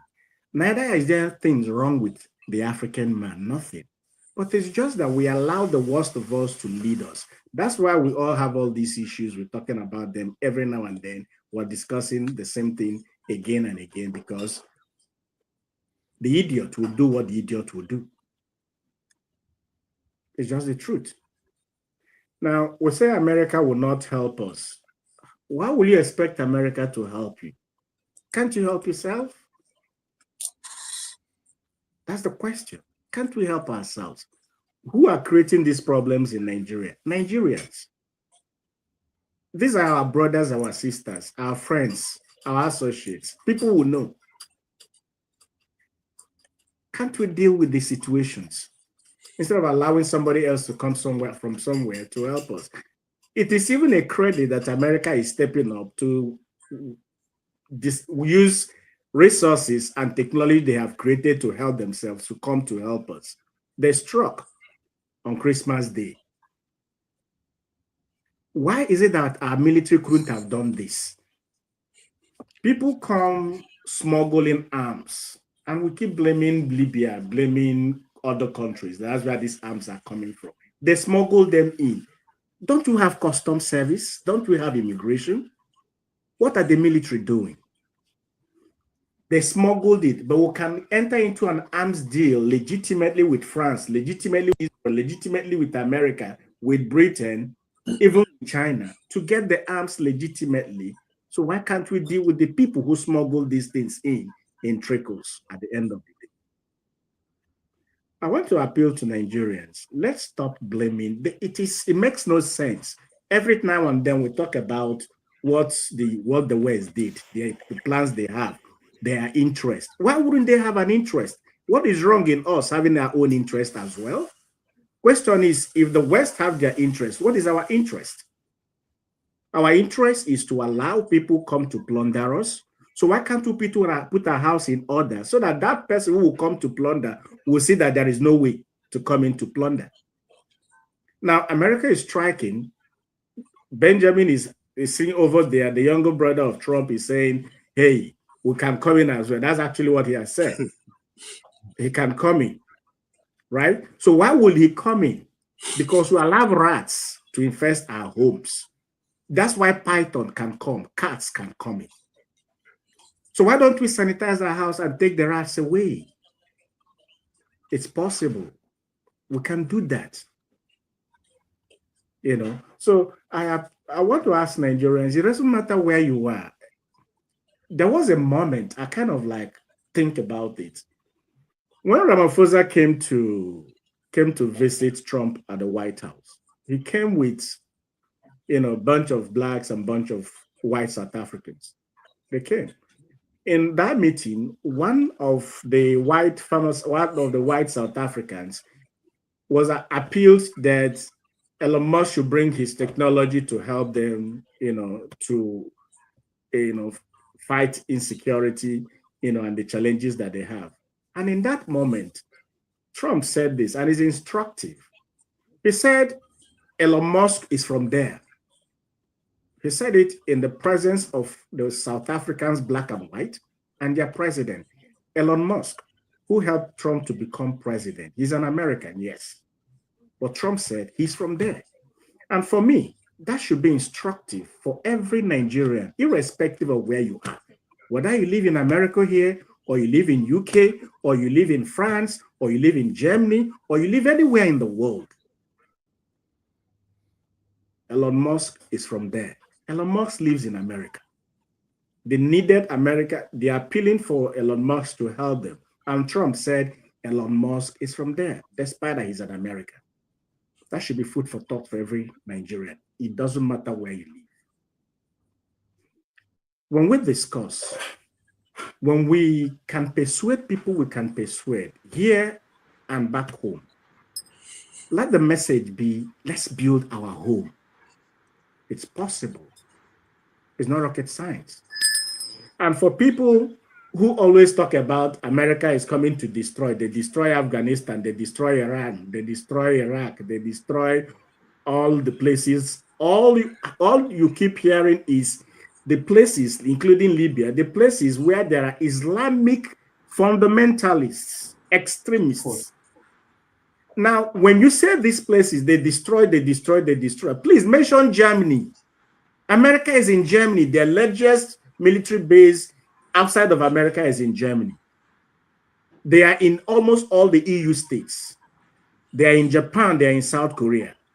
These economies, these countries are far more developed than Nigeria. So if America could be there, that means they help them build their economy. So if they are coming to Nigeria, why don't we think of how they have helped Germany or what made them do these other countries better, including Saudi Arabia? But incidentally, there are no extremism over there. So let us stop giving examples of useless countries that Islamic fundamentalists have destroyed, and you keep blaming America for that. If America needs to come to help Nigeria reshape our military, then let them come. If I need to go do that, I will help do. Thank you. Ukraine. Thank you.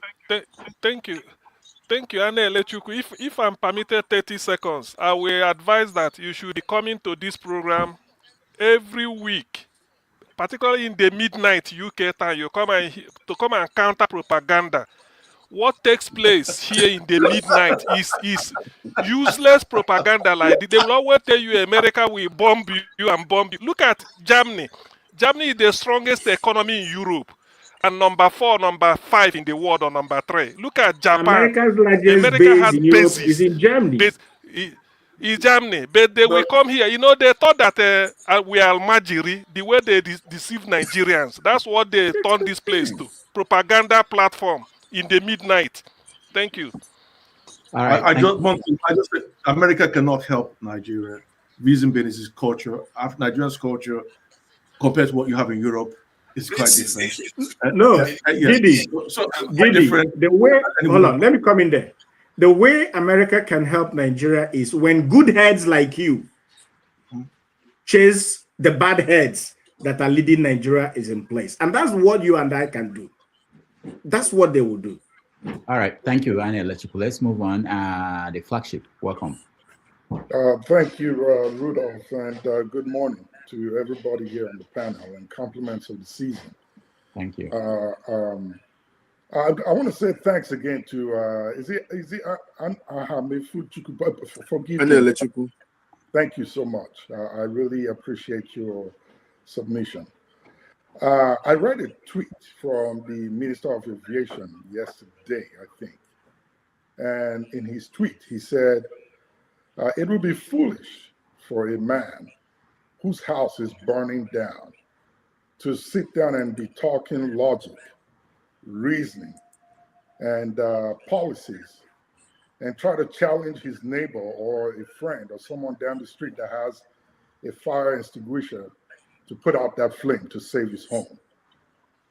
And I responded back to him, even though as much as I criticize him, that's some truth, live truth that he has said. You see, our nation, Nigeria, has been long due for a reset button.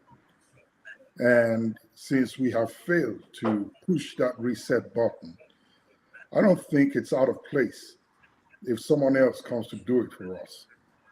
We did it to Benin Republic not long ago. So for those of us who think that the America's intervention is here to do us bad when we have been sitting down and counting bodies almost every day, is sickening to imagine. If for anything, or take out resources that a lot of these propagandists are talking about, if you are not tired of seeing blood on the streets in Nigeria, innocent blood, kids, pregnant women cut open with babies taken out of their wombs, mutilated bodies on the street of people that are defenseless, if you are not tired of it, the folks in the West are tired of it. And something has to be done, because if you keep quiet, it's only a matter of time. And that kind of way of life might begin to penetrate into their own societies. And they will not allow that. You saw what happened in Australia not long ago.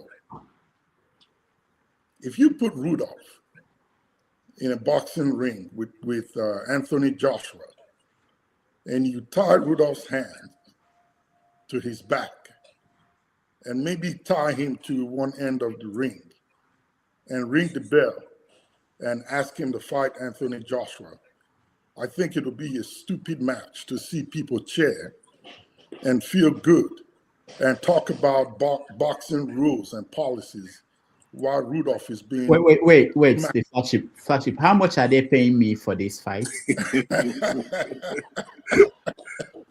Not a shishi. I'm telling you, nothing at all. Yeah, we are quick to compare Israel and Gaza and Palestine, but we forget to know that those folks had a chance to fight. They had support from other people. The average Nigerians that are being massacred on a daily basis that we all see on our screens, here on our radio stations, are defenseless. I don't care what religion or side they belong to. They are defenseless. They can't fight. They don't have nothing to defend themselves with. So if Trump and the US decide to come in and throw bombs on our land, forget that it landed on a field somewhere. Let that be a warning sign to those who are perpetrating this nonsense. It's a single tweet that sent the entire nation and its presidency and every part of it scrambling like rats running out of holes. Let them come do it for us. We need to have a reset and then come back to the table and talk about what the gentleman Giddy said, which I share his one of his submissions, the conversation of what next happens. That's where you and I need to be. We ought to be talking about how to be involved in that conversation so we can shape the future of our country, if at all we want to make it a country or a nation. And if we choose not to make it a nation, let's go our separate ways. Many other nations are doing it. And they're peaceful. The EU is called EU for a reason. The US is called the US for a reason. The Emirates in the Middle East is called the same for a reason. But there's one common word amongst all of them, though different countries, but they're all united. They don't have to be having the same government or do things the same way, but they are united. So if we have to split to live peacefully but still work together, let's make that happen. And lastly, for those of us that are thinking that our resources is what the US and the rest of the Western world are looking at and we want to live with for the rest of their lives, newsflash, it's not. As you and I speak, they are looking way beyond that. You think it's your rare earth metal that they just found in Kwara State, or the gold in Zamfara, or the Congo. The conversation has elevated beyond that. 3 weeks ago, Jeff Bezos started a conversation. They are going out of space to get rare earth metals that are 1 million times more effective than what they're looking for in other countries. And they've started work on how to begin the move out there to go get them and bring them here. 20 years ago, you and I couldn't do this that we're doing now, talk on a computer screen. Apple has been on for how long? But it's evolved and it's changing. So if you think your oil and your rare earth metals and gold around your small country is what they're looking for to survive for the next 50, maybe 100 years, you are way, way behind. As we speak, this AI thing that they're talking about has taken over every aspect of humanity. Right now, there's a debate ongoing that planet Earth cannot house the data centers that they are hoping to put together to achieve this AI bubble thing that we're talking about. So right now it's space. They are going to space to build it. And that's where they want to house the data centers because Earth does not have enough power to power it. And you and I here talking about oil in the Niger Delta, gold in Zamfara, Kwara State rare earth metals that they just found. We are way, way behind, gentlemen and ladies. We need to start to think of how to get on board and have that conversation of what happens next. How can we be in that place where they talk about the future of mankind? 20 years is too far for them to take over and for your rare earth metals to be exhausted. And what happens after that? I'll end my submission there. Thank you. All right. Thank you so much, the flagship. And I see Tony joined us a few minutes ago. Tony, I will bring you up. But before then, let me just point out something that the flagship mentioned about tomorrow, what's happening tomorrow, what's going to happen with AI and the new world that we're facing. I saw a tweet where Elon Musk was reacting to somebody talking about poverty. And he told the person that in years to come, there won't be poverty anymore, that there will be universal income. So this idea that when we frame our politics in terms of people coming to take resources out of Africa, that time is really passing so quickly. We don't see that. They are getting to the point where they are looking for, in most European countries now, people are going to be paid to do nothing. The question is, how will humanity evolve? Who will? Because there will be no need for that. There will be no jobs for people. You know, we have to prepare our minds for that. But we play the politics, the old politics of years past, and talking about oil, who has oil block and all those things. It's like 15, 20-year thinking. But if you think beyond that, 50 years from now, it will be totally different world. All right. Yeah, we get 2020. You came in late, but I will let that slide today. Once we say we are cutting off, we are cutting off. We move on to the next year. All right, Tony, that's the final say. Then we will take a break. When we come back, we review the year and pick our man and woman of the year. Go ahead, Tony. And Mo, I'll come to you after Tony to give us a summary. Good afternoon, Doctor. Thank you very much. I'm sorry I came in late. The issue you raised is quite interesting. Let's see. Greetings to everybody on the platform and those who are viewing. Yes, with respect to Nigeria, I think I personally have lost hope in Nigeria. I used to have hope. I used to look up with optimism that somehow we'll get it right. But the events of the past few months, for me, have just told me that one has to be realistic. If you have people in a country who feel that it's okay for human beings to be slaughtered, and they feel that that's the kind of life they want to live, they want to be ruled by a certain. They have rules for a certain section of the people and a different one for some other people within the same country. And they are not ready to face the reality that is staring them in the face. So I think the best thing is you don't force anybody to remain with you and take that rubbish or that nonsense. So for me, what I see is let those who want insurgency, those who want Sharia, those who want killings, those who want that kind of atmosphere, live with it. And let those who don't want it go their own way. Because that's democracy. But you can't compel people to stay within that kind of environment and suppress them. And you will not let them express themselves and we believe we're in the same country. No, that's not a country.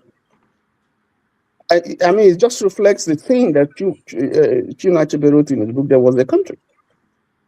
If you look back many years ago, Professor Wole Soyinka said that this is a wasted generation.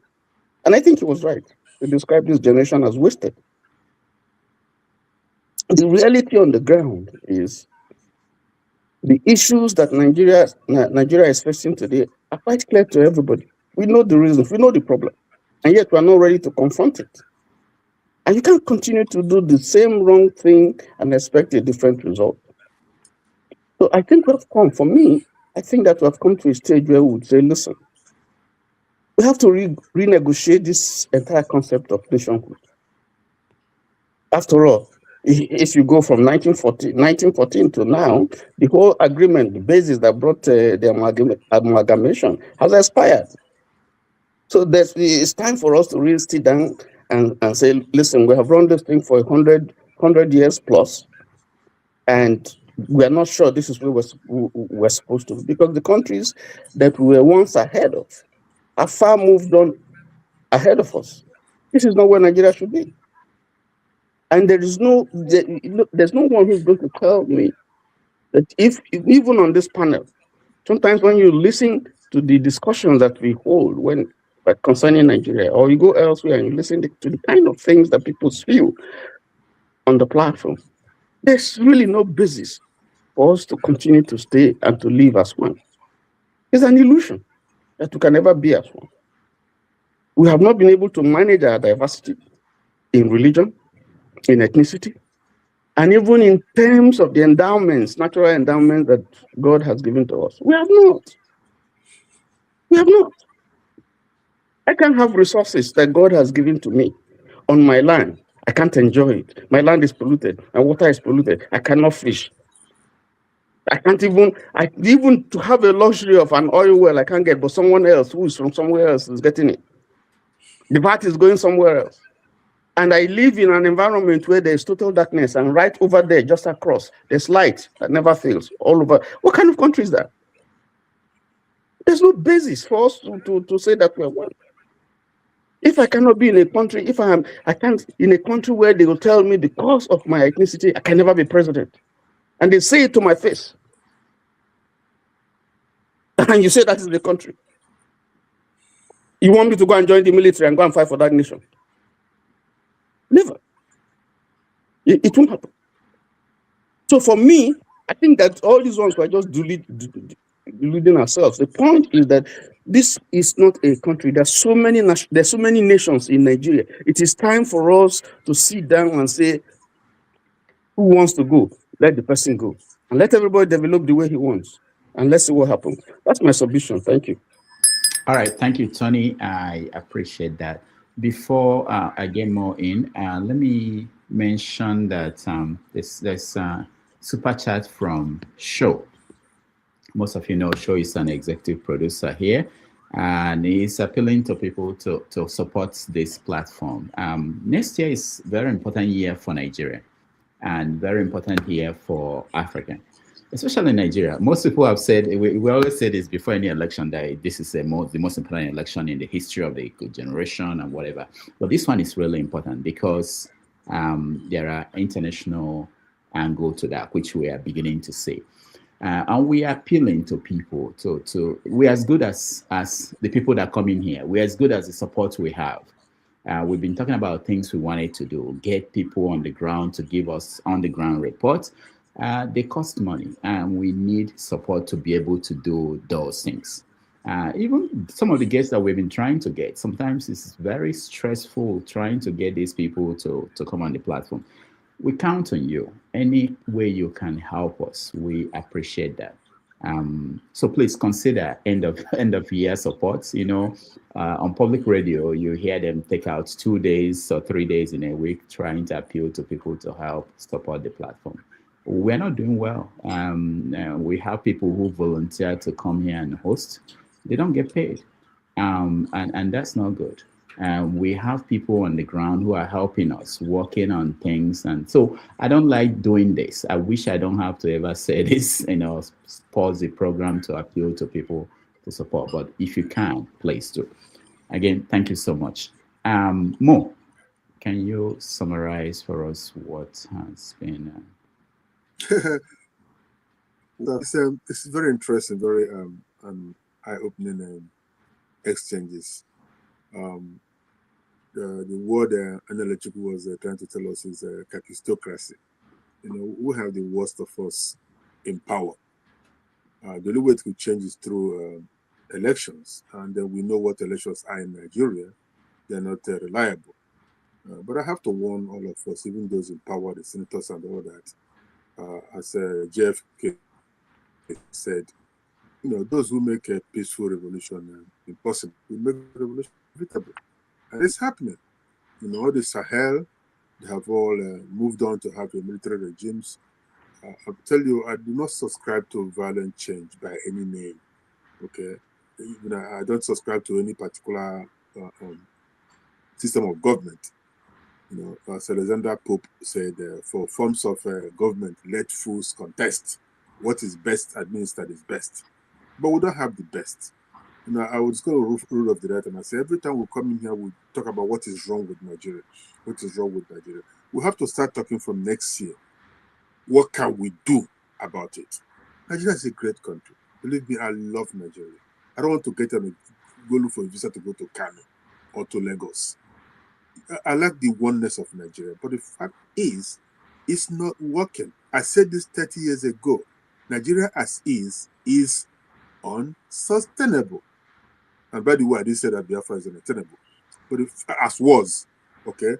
The fact is, we have to rethink our unity, not even unity, our association from 1900 until this.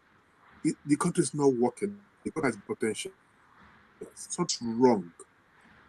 Even during the war, people were not this hungry. The people that were getting relief materials were those in refugee camps, which is what we call now IDP. People who never left their country, they have chickens, they have food, they have everything in abundance. They were not disturbed by the war. So the fact is, how do we find ourselves in a place where you can't even go to the farm without having a herd of cows come in and just eat up everything? Rape people, kill people, kidnap people. It just cannot continue. We have to find a way to say enough is enough and then do something about it. I don't have all the answers, but everything we're saying today points to one thing and one thing only. With the situation we find ourselves in, it's not sustainable. We cannot sustain it. It is terrible. So as for America coming in, let's not delude ourselves. America is not going to solve our problem.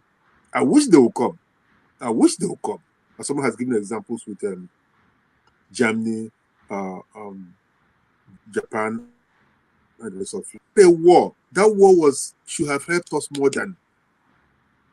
How come to this day we're still buying bullets? When back in Biafra, they were manufacturing planes and flying planes with Volkswagen engine. What is wrong with us? Okay, we have oil, we have everything, we have manpower, we have the brains. So if there's something has to give, they will call it restructuring, whatever that means. I believe that 2026, that's the year to think and see what we can do, what we can make out of this country. And Rudolph, please do not be coy about asking for this. And I tell you all this always. I don't know how you do it. You come here, you stay every Saturday, every Sunday. And well, you know my hero in all this setup is Edna. So it's not easy. So do not be abashed in asking people help. Okay, we can't let this die. Thank you. All right, thank you, Dr. Moore. Let's take a break. When we come back, we review the year and pick man and woman of the year. And also, we will talk about Somaliland and what it means. So I'll leave you first with the video of Tinubu leaving Nigeria for Europe, which is, for those who may not know, it's a guarantee that America will not attack Nigeria in the next few weeks, because they won't attack Nigeria when the president is away. So if you are a terrorist, you should feel free to move around and attack you when the president is not there. I hope, but let's watch.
All right.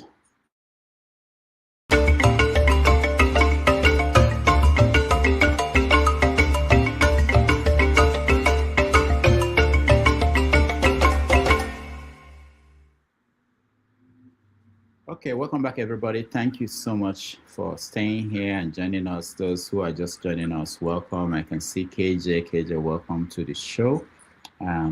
This is the point where we now talk about the year in review. A lot of things happened, obviously, this year. Pope Francis died. Buhari died. There was peace in Congo, courtesy of Donald Trump. The war in Gaza ended, technically.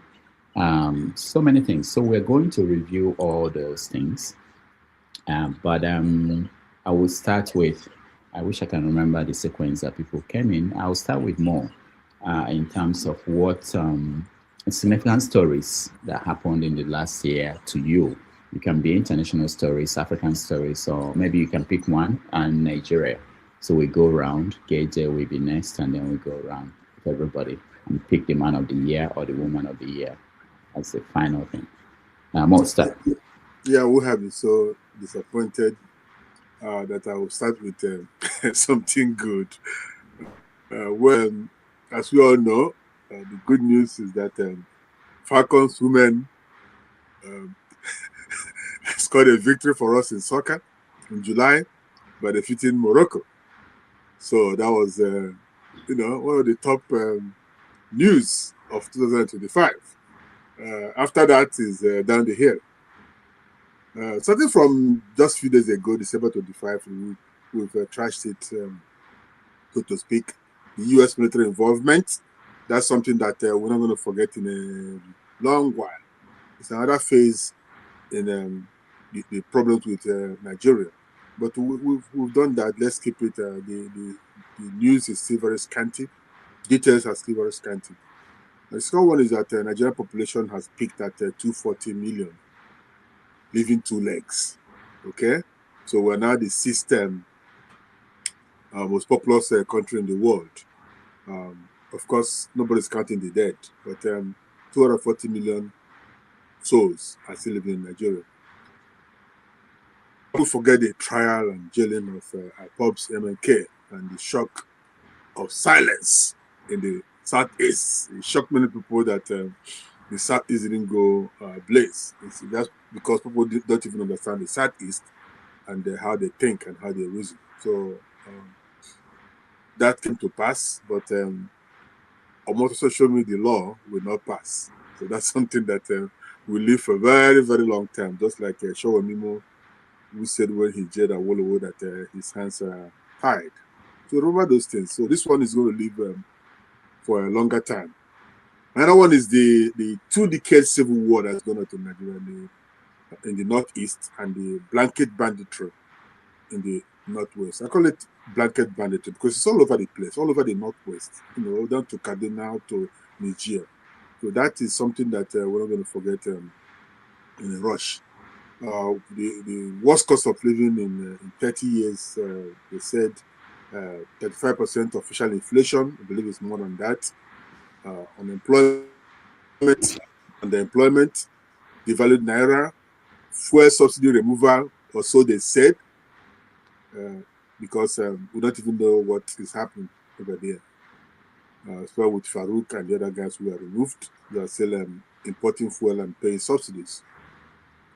So far, Nigeria has been transformed from a first economy in Africa under Goodluck Jonathan to the fourth under APC government. Before I forget, the new tax law will issue in a big brother impact will be felt on everything. Once you have that name, BVA, you are on the watch. Okay, so we have to deal with it. I don't think it's a bad thing, but let's see how it goes. Especially with France coming in and having our NIN maybe linked to our social security number.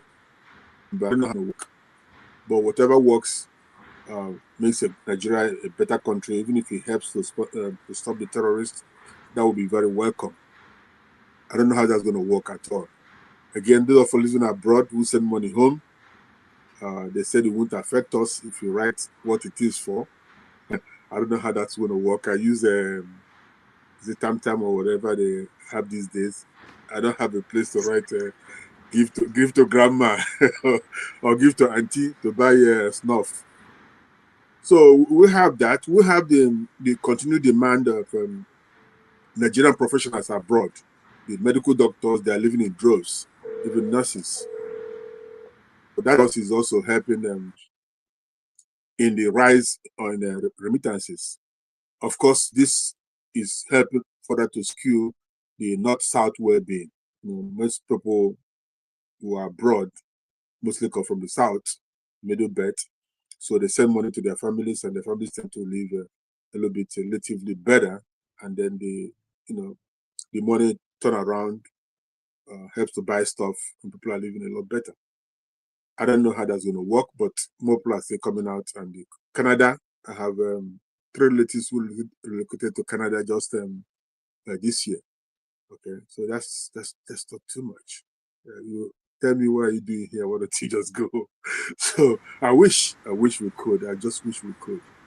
So, of course, the last thing should be the crude and crippling corruption is crazy. Plus the political prostitution. People just woke up one morning and change party. That's not good at all. That's political paralysis at its peak. You can't have this going on in a country. So these are some of the things I remember. I don't want to go to external places because we have too many stories to touch on in Nigeria. Far too many. But like I said, anytime you say something is this, you talk about solution to it. The solution is simply that I understand those who are worried about Nigeria being one. I could tell it there's somebody who's maybe listening here and he's been on this show. Cyril Orji is a fellow New Jerseyan. Okay, he said 30 years ago, when we have Nigerian News Group, when the internet was still very, very in infancy, he said, I am personally opposed to one Nigeria if it means maintaining the status quo. And he said this when I said that Nigeria is unsustainable as is. He said, I'm personally opposed to one Nigeria if it means maintaining the status quo. I'm also very strongly opposed to using the emotions of the current difficulties to tear down the country into smaller countries that have no chance for stability. I say this because let's not give up on Nigeria. Let's not give up. It's a great country. If there's anything we can do from next year to talk it up, to make things change in any way, let's do it. Let's not give up. Let's not give up. It's still a good country. But if in the final analysis it won't work, hey, there's always divorce. In fact, Ojukwu told me personally when he came to New Jersey that he supports Nigeria stay slightly apart. Slightly apart. That's what we need. That's what the structure is all about. That's what Tinubu is doing with the regional police. Okay? Taxation, controlling your resources, stuff like that. We can do very little things like that to make that country look a lot better. We can have an ECOWAS region where Nigeria 6 zones will be like countries in that union. Hey, Scotland, Welsh, Northern Ireland, and England, they are still coexisting. And I think they are doing a lot better than us. Far, far better than us. So I foresee 4 major things, possible changes and outcomes APC has become a dinosaur by default. And when dinosaurs outgrow their environment, they are taken out by something. That's the law of nature.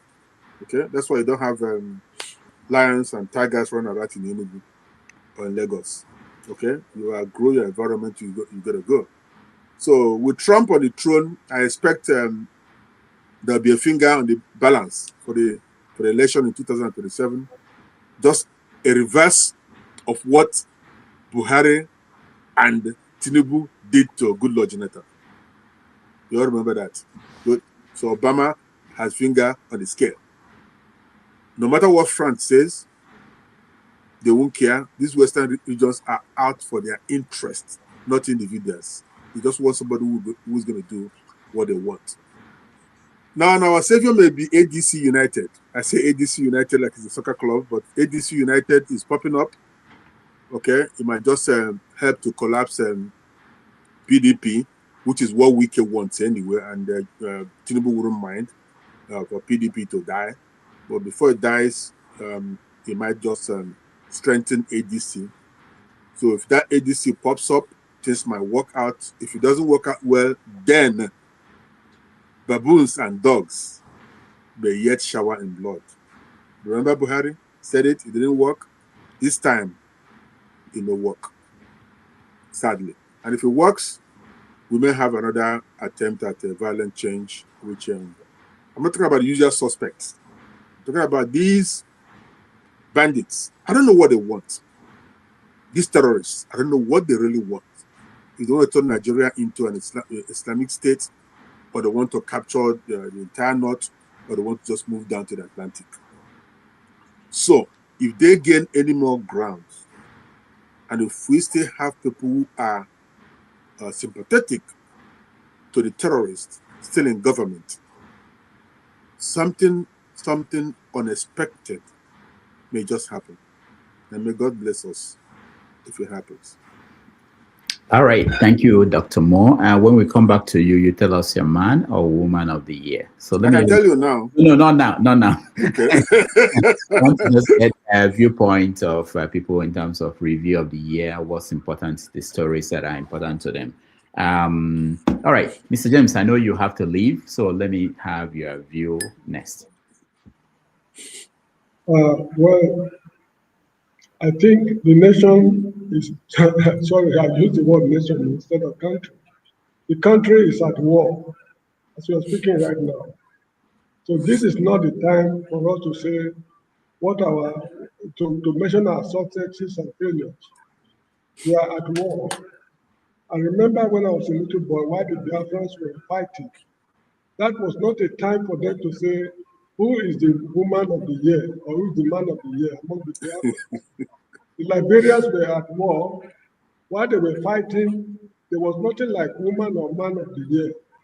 The country is at war. An unmitigated disaster is smoldering in Nigeria.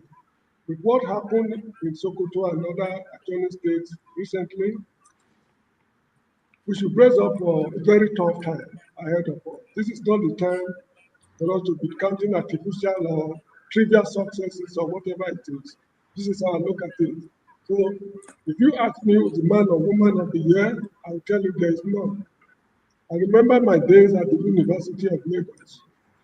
While we attend graduation ceremonies, the Department of Mathematics, those days, headed by Chike Obi, when it is time to read out the names of graduates, they will say, mathematics department, no graduate. Everybody will applaud. You get what I mean? Because nobody qualified to graduate from the Department of Mathematics for that very year.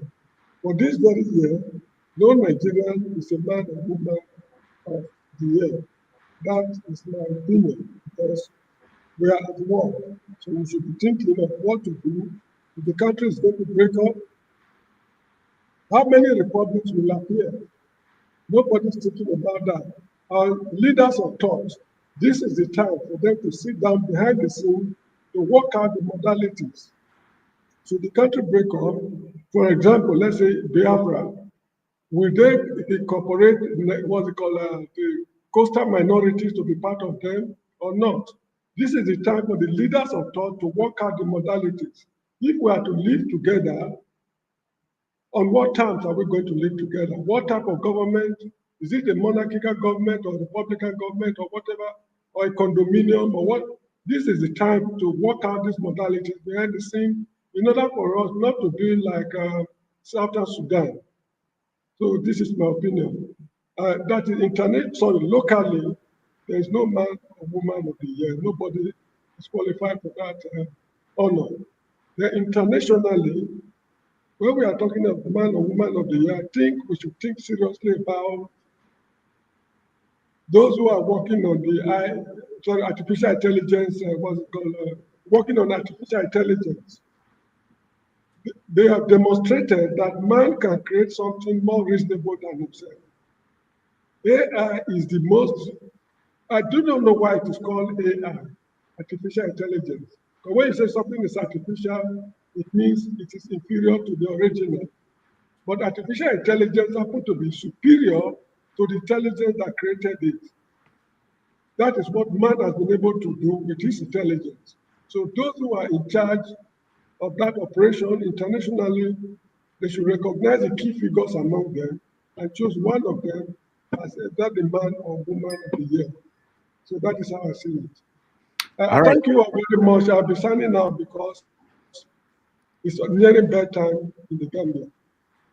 Thank you, Mr. James. We appreciate you always. We'll see you next weekend, and Happy New Year wherever. If we There's don't... nothing to be happy about. We should stop pretending. Believe what I mean. Like on Christmas Day, I was at work. You get the point? I do not know why we are so fascinated with these trivialities. What is? I mean, Nigeria. What is there to be happy about? We know that calamity is staring at us. Unmitigated disaster is going to happen. With Nigeria's inability to control the West African sub-region, which is our, what I would call, sphere of influence. We are unable to control our sphere of influence. Nobody can go to South America today and mess around. The Americans will teach the person a lesson he will hate to remember. But we cannot do that in West Africa. So there's nothing, absolutely nothing to be happy about. On New Year Day, I will be at my place of work, ending my living. Thank you all so much indeed. I wish you all a good time. Thank you, Mr. James. We appreciate you. Thank you for thanking me. Thank you. All right. So that's Mr. James. He never fails. He gives it to you the way he feels, and we appreciate him always. KJ, welcome.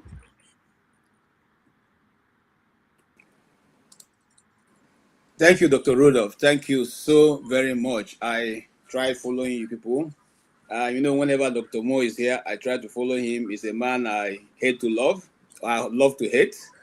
And I appreciate him so much. But sometimes we are on the other side. But that doesn't mean, because, we are Igbos, and somebody who have a different view from you, it doesn't necessarily mean you all cannot, share the same distance. That's why we have a very vibrant communities in our place. You bring your idea. We all sit down and trash it. The idea that you have brought, which I don't like, is that, Nigeria was not a creation of God, It's a creation of, men like us. And if we have agreed long time ago that the nation was set on a premise of inequality, where one particular tribe is given utmost power to do whatever they like and get away with it. If we had accepted that we're building a society where everybody will be equal, maybe we should have solved our problem long before Donald Trump arrives. But we have refused to do that. And so now, somebody outside of our home is coming to correct us, to teach us how to live our lives and, probably help us. I'm sure, Dr. Mo, you must have heard the story of the two brothers who are fighting over a loaf of bread. And a stranger came and said, what's the problem here? He said, it's a loaf of bread. This guy wants to take more than myself. And the guy said, okay, let me have it. Which one is bigger than the other one? Both of them said the left one. The guy cut from the left one and put it in his mouth and was chewing it. And when he said, which one is bigger now? The other guy said, the right one. So he cut again. Before he knew it, the bread was almost finished. And the two brothers said, but you're finished. He said, no, I'm trying to make it equal so that both of you can have equal part. That's what is happening here. We have been fighting, and now somebody is coming to help us have it equal. Thank you for being here. We really appreciate your contributions and your time. I always say that time and treasure is what nobody can really, he wants to expand it, it doesn't come back. So anytime somebody have opportunity of being with you, I take it as a great pleasure, because those times will not be reversed in that person's life. And having said that, Dr. Rudolph, I don't know, you want me to go straight? Let me go straight to say my man of the, let me leave what you have discussed before. Right? No, maybe just give us one story that is important to you in review of the year, important story, and then you can give us your man and woman of the year.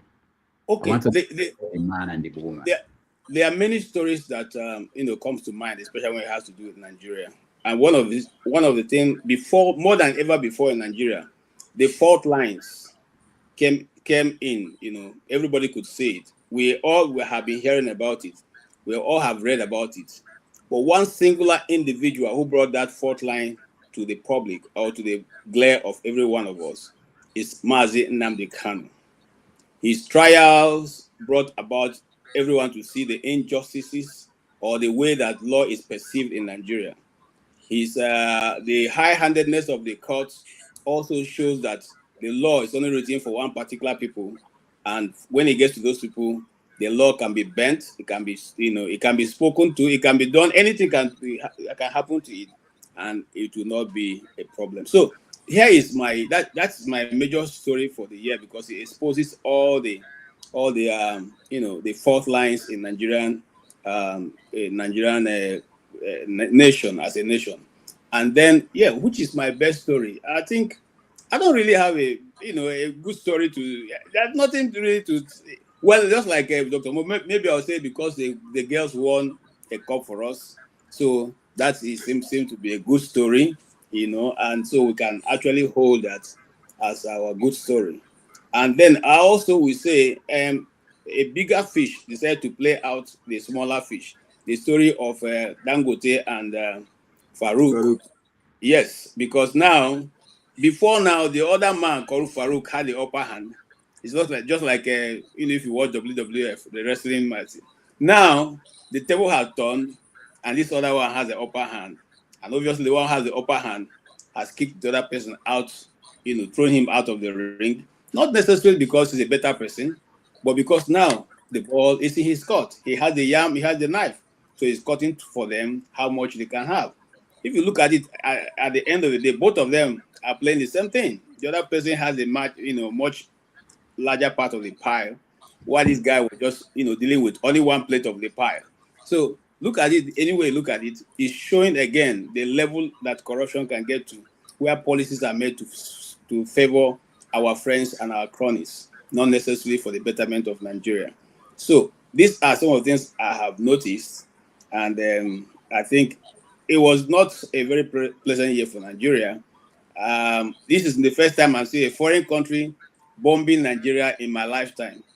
We probably heard our parents told us the story of the Civil War and how the bombs were flying over their head, but we have not seen it. We didn't witness it. But today, we can say before our own very eyes that certain individuals who are not people of Nigeria, because we are told they are outsiders, they came to Nigeria. They say, oh, these are visitors. We should treat them kindly. They came for our land. They say, oh, these are visitors, but now they are our neighbors. Deal with them kindly. They came for our people and our women and our men and our young men. They say, oh, these are part of Nigeria. They have nowhere to go. Give them land. And that is the story of Nigeria. When we gave them land, they decided what was given to them was not enough. They will now go and take for themselves the one they like. And that's what is going on. That's why we are where we are. And the government refused to tell themselves the truth. If you don't call an animal what it is, you cannot be able to identify what it's doing. That's where we are being. And it's unfortunate that this is happening. And I like to conclude with Dr. Moses, I would very much like, the structure of Nigeria as it is now. But it's becoming very, very impossible for it to continue. Because the truth is, look, if you don't tell yourself the truth, how do you solve the problem? So the people who are even in governance don't want to tell the truth of what the problem is. I remember the lady who said if who went to Tinubu to ask, "What's your plan for the North?" He said, "I don't have plan for the North." Say, you mean all this, all this, banditry, terrorism, or they don't have plan? He said, "If I have plan, they will kill me. So I don't have plan for them." That's the agreement that brought him to power, and that's what's living, true to today. So it only will be someone like Donald Trump who can actually bring the shege to an end, and we're very happy, that he's bringing it to an end. And someone was asking, "Why am I wearing Nigerian flag?" I'm still in Nigeria until people give us Biafra our flags, and we'll change it. But for now, we are here with you guys. And if you will say we will not go, we will fight each piece of the land. We will fight it together with you people. We will not relent. But when you are tired,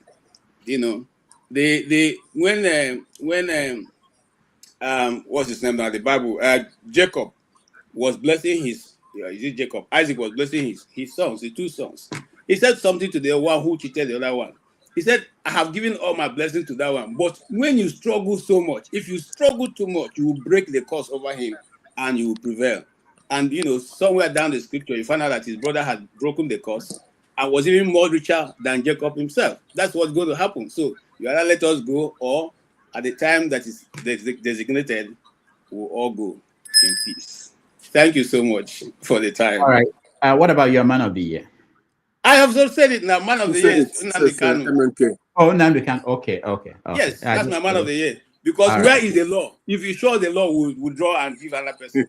There's no law. You don't take somebody to court when there's no law. That's my man of the year. Anytime. All right. Thank you. I'm sorry. Just me add one more. Have you seen anybody who was put in prison and southern, other country musicians are singing with his name and praising him? There are more than 10 of those tracks on the internet where they are singing in Swahili language and all the Eastern language, Southeastern only language. Nnamdi Kanu. Only Nnamdi Kanu. No, have you heard of Mandela? I said Mandela. Okay, good. Yeah, so they compose songs for him, and we are all enjoying the song. If you want, I can play one of them for you. I have like 5 of them. No, I'm not doubting what you said. Okay, thank you, sir. Thank you, KJ. All right, let's hear from Kene. Kene, basically, man of the year, justification for your choice. Okay, thank you. Good to be here again. So I will start with, you say man of the year, but I have men of the year. Okay. Nnamdi Kanu number 1 and Donald Trump number 1. So these two men really stood out, and I pray that God in heaven will continue to give them the strength to overcome and expose the evil that we found ourselves in, which is Nigeria. Now, I will start with the good things. I wouldn't want to start with bad things, right? That has happened to Nigeria or that is still happening to Nigeria, because I know everything in Nigeria is evil. But let's start with the good thing. At least there must be something good from that country. And number 1 is the fact that Wike was challenged by a young military officer, someone that has never been challenged by anyone. Everybody is literally scared of this animal. But a young military guy is, challenged him, and he couldn't do nothing. Now, secondly, the good thing that has happened to Nigeria is that those that supported Tinubu in 2023 election, those that participated in rigging the election, are all suffering today. And you remember last time I told you guys, soon after that rigging that they call election, I told you that Wike will later be disgraced by both PDP and APC. Phase 1 is over, phase 2 is coming. Now, my happiness is that all of them are suffering. Their life has never been any better. It is going from worse to worse. And some of them are running away from Nigeria. Some professionals without brain, they are all running away from Nigeria, going to Canada, US. Some even end up in Egypt. Oh, Lord. Now, another good thing is Trump's intervention. for being able to stroke about 1,000 plus terrorists without Tinubu's approval. So if you see anyone... Wait. How many people? 1,000 plus. Died? Yes, 1,000 plus. Anyone giving you any number less than 1,000 is a liar. Where did you see this story? I really want to see. Okay, don't worry. Dr. Damage, see, you see, in Nigeria, we all have our own source of information, right?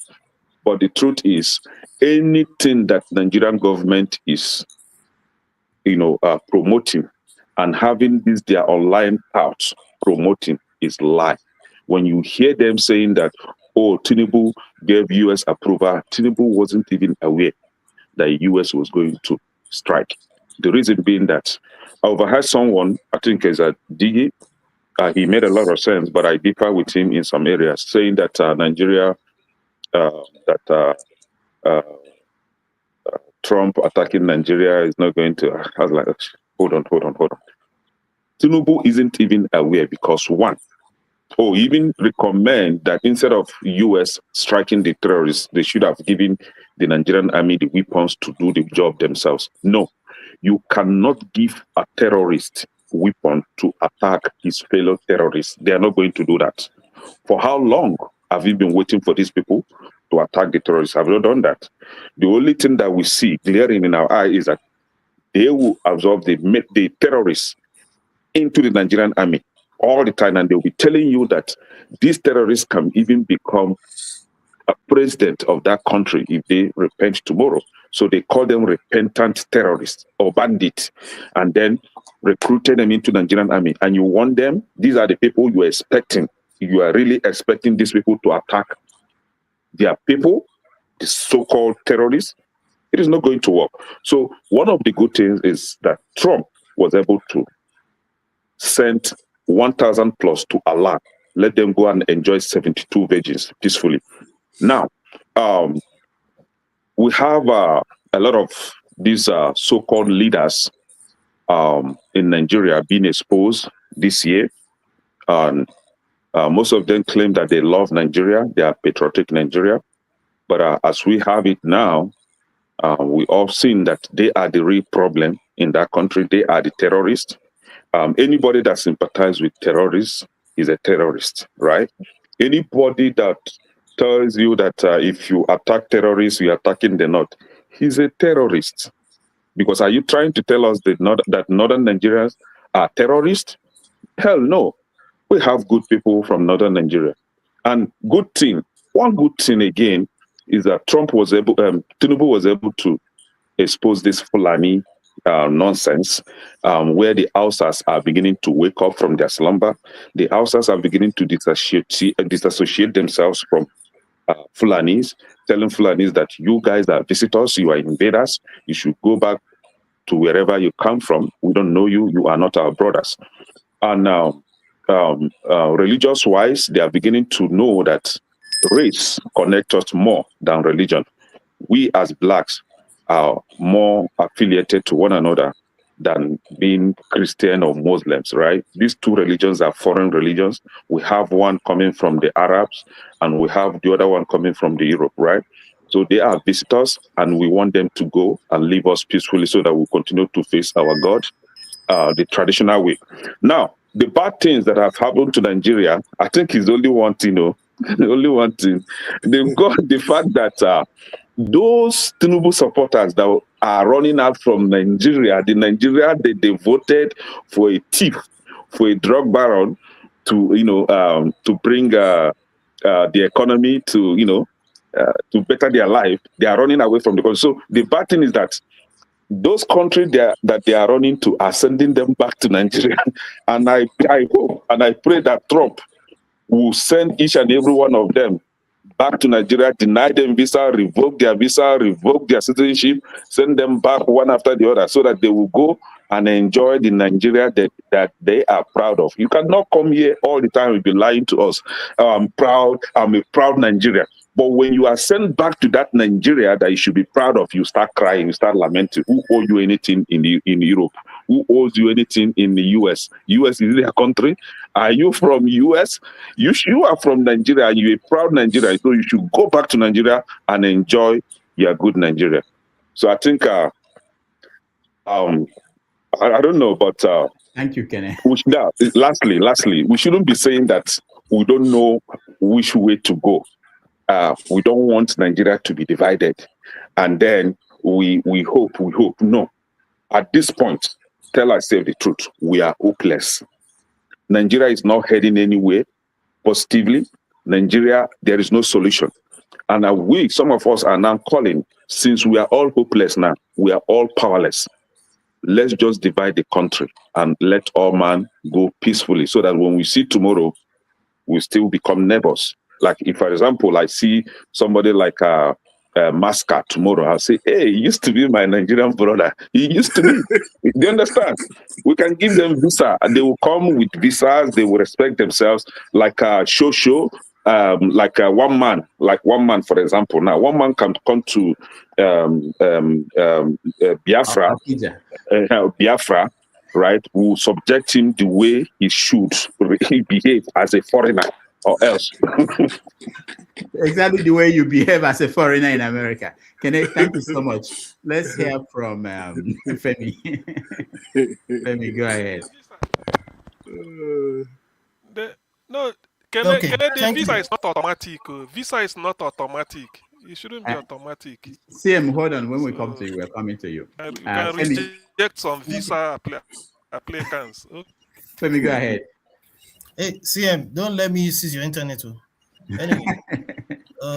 So Femi, before you start, we're giving 3 minutes so that we can get to everybody. Time is running out. Yeah, our guest Mo has to leave, and we wanted to do it in 3 hours. So 3 minutes. You are a man of the year. Don't worry, I'm holding Mr. Dr. Mo down for another hour. You can't get no. 30 minutes max. 30 max. I'll pay you. Do overtime.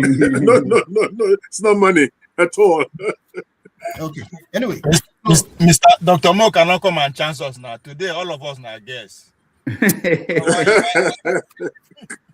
Okay. So you asked for the major events or something. So I have a list, but I'm not going to repeat what most people have already listed, and we already know what happened for the most part. My list includes everything from the G20 summit, which has its own controversies, from America not attending, and the aftermath, which would include South Africa not likely being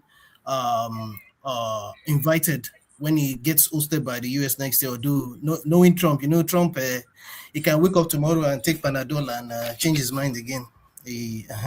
And then the unheralded NATO summit in The Hague, which had a lot to do with the realignment of Europe in the light of America, led by the whole powerful Donald Trump, and how he has told them to go and try and solve their own problems when it comes to coming up with money, and the issues that's been exacerbated by the Ukraine-Russia conflicts.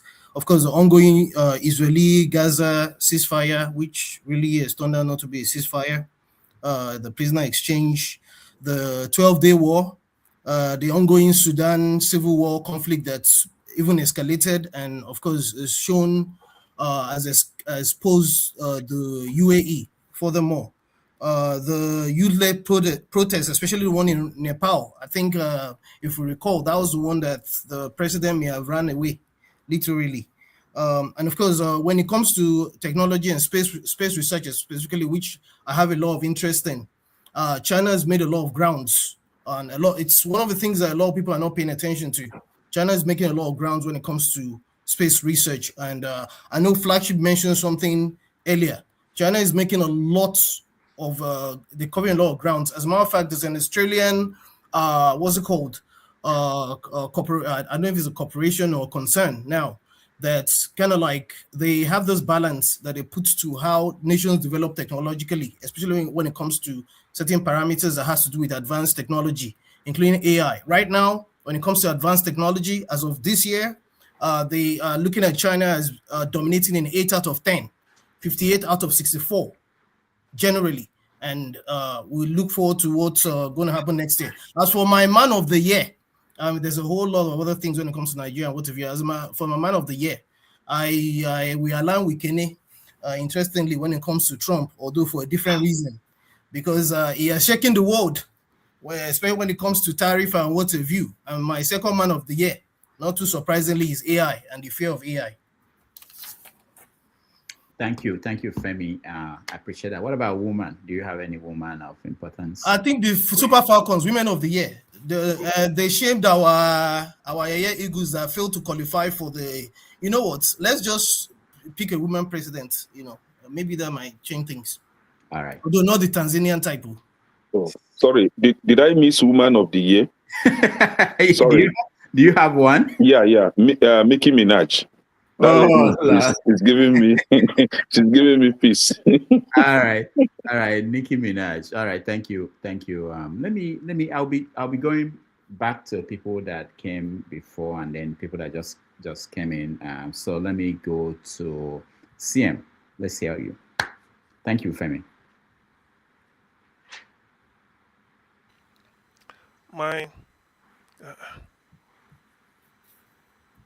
Yeah, go ahead. Okay, let me say my man of the year. I think that is where we are now. Mm-hmm. Yeah. My man of the year, well, without doubt, is Nnamdi Kanu, Mazi Nnamdi Kanu, the prisoner of conscience. Somebody who was just because of the fact that he's advocating for the liberation of his people, who was just banned into prison without any written law. It's a terrible shame. So Nnamdi Kanu remains my man of the year. For what? Because of what he stood for and what he continues to fight for. One day he will come out alive, and it won't be long. Just to shame Nigeria, to tell them that you cannot put something on nothing and expect it to stand. In fact, it's a terrible shame that he's even convicted at all. It's a shame. So because of that, he is my man of the year. Very bold, courageous, speaking truth to power, irrespective of anything, against all odds. He stood his ground. Now he has one more followers. It's not for nothing that people are going to Sokoto to visit him, including Bishop Kuka. Everybody, they are falling on top of them, on themselves, to go and see him now they can in Sokoto. If it's not that important or his message is not resonating, I mean, it should have been confined to the dustbin of his. The fact that people are going to visit him, governors, whoever it is, it means that yes, he's somebody to reckon with. His gospel can be likened to that of Martin Luther King. Yeah. Then for my woman of the year, I will choose Dr. Mrs. Ngozi Okonjo-Iweala because of what she stands for, and what she has achieved as the first woman director of the World Health Organization. I read somewhere, probably subject to stand to become World Trade. World Trade Organization. Sorry, World Trade Organization. So she's my woman of the year. She's a beacon of hope, an Amazon, an icon, the best economist, the greatest economist ever to be produced by Nigeria. If you know somebody who is better than her, let me know with a result. Nigeria has never had a better economist than Ngozi Okonjo-Iweala. Then I understand she wants to open an outpost of World Trade Organization somewhere in Aba, just to give Philip and then to augment what Dr. Alex Otti is doing. So more days ahead, good news, and I wish her well. She is my woman of the year without any shred of doubt. Thank you. All right, thank you so much. Our guest, Dr. Moore, has to leave, so let me give him a chance to give us his man and woman of the year, and then we continue. Moore, go ahead. Yes, thank you so much. I think it's KJ said it for me. I will go with Nnamdi Kanu. Nobody comes close to me well, if you have a distant number 2, you may talk of Jason Wike for his rise and fall, okay, which is sweet to so many people. Man of the year or one of the year is not because the person did a great thing, but because of the person resonated with people during the year. So for one of the year, I'm going to go off the flank and go for Regina Daniel Moko. For the crash of May to December marriage. We know these things don't work. We just think God is going to come from heaven to make them all right.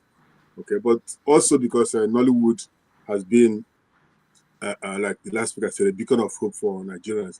The film industry is so popular out here, it is unbelievable. I have colleagues who tell me stories about Nollywood. I have to go back and watch for them, for us to have conversation. So Nollywood is going places, and for that, I think Ngozi is okay, and the rest of them, they are good. We know that. But Regina Daniel Smoko is my woman of the year. Thank you so much, guys. I have to go somewhere, and thank you for having me. I'll be back next year. God bless and take care. Rudolph, your book, get to me, signed. Yeah, with Trump's signature across the page. Thank you so much more, and we'll be talking. Okay. All right, Bye, guys. Thank you. Let's go to forefathers. You're a man of the year and woman of the year. Yeah, first of all, I'm a bit shocked by some of the men of the year. Why should I be shocked? And women of the year that everybody has picked. You notice that they pick people that are either serving their oppressors or they cause a lot of destruction to their own people. But that said, clearly in Nigeria, the man of the year is Dangote. He has given Nigerians hope. And then based on the fact that he might even scale up his production to 1.4 million. The fact that nobody mentioned it, it's just crazy. This just shows you how crazy we are. I don't know what is wrong with us. I really don't know. What can I say? Then Natasha Kuti, because in politics you don't get to see people that try to do the right thing by the people. And she's one of the few. And because nobody even chose to notice, no wonder we never produce nationalists that actually wants to do good for our people. None of them even mentioned the OT. They are all talking about Nnamdi Kanu. I don't know what is wrong with us. Something is seriously wrong with us. Do you care for vanity or what is that? The people that are actually helping people on the ground that have actually affected lives on the ground, nobody bothered to care about them. And why would anybody want to work for this country when you have people like this that don't appreciate good work? They can't see it, they don't recognize it. They would rather people bluster and ask for forgiveness tomorrow. So people cause bets and they will say, let's forgive them. Then you wonder why you get what you get. Look at the country. The spirit that governs all of you is what kept Nigeria this way. And some of them say, let's go back to the way we were before. It's like a dog going back to its vomit to go and get it again. How many nations have you seen do that? They all go forward all the time.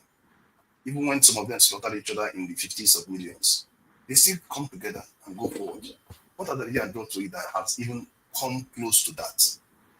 That you put us in your feelings. I really feel sorry for us. If I was a Igbo man, I'll put us out of our misery because they have the opportunity to do that now. Malaria can't stop them anymore. They have cure for it. They even have vaccine for it now. Yellow fever can't stop them now. The thing that stopped them before is not there anymore. I don't know why we're even here. If they say they want to wipe us out now, what will stop them? They are living by their mercy. And none of you even feel any sense of urgency.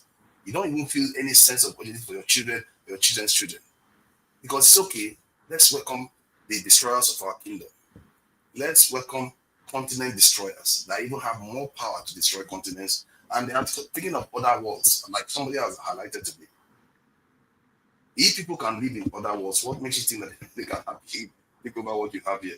The good side, they want to use Africa for a massive factory that you can't even start comprehending because our men can't think at that scale. They can't. You see the whole world sharpening its knives. They are sitting here saying, oh, let's serve them more. Let's serve them more. These people have shown they can do it. And they have shown they are willing to do it again. And they have not shown you any reason that they are going to do anything better for you. When you compare us to Germany, compare us to Japan, if you look at those countries, they are extremely strong people. Americans made the mistake with them after the First World War. And they prepared them. And they learned the lesson that they will not try that again with them. They help them build the second time because they know if they try to repeat the same, history will test itself again.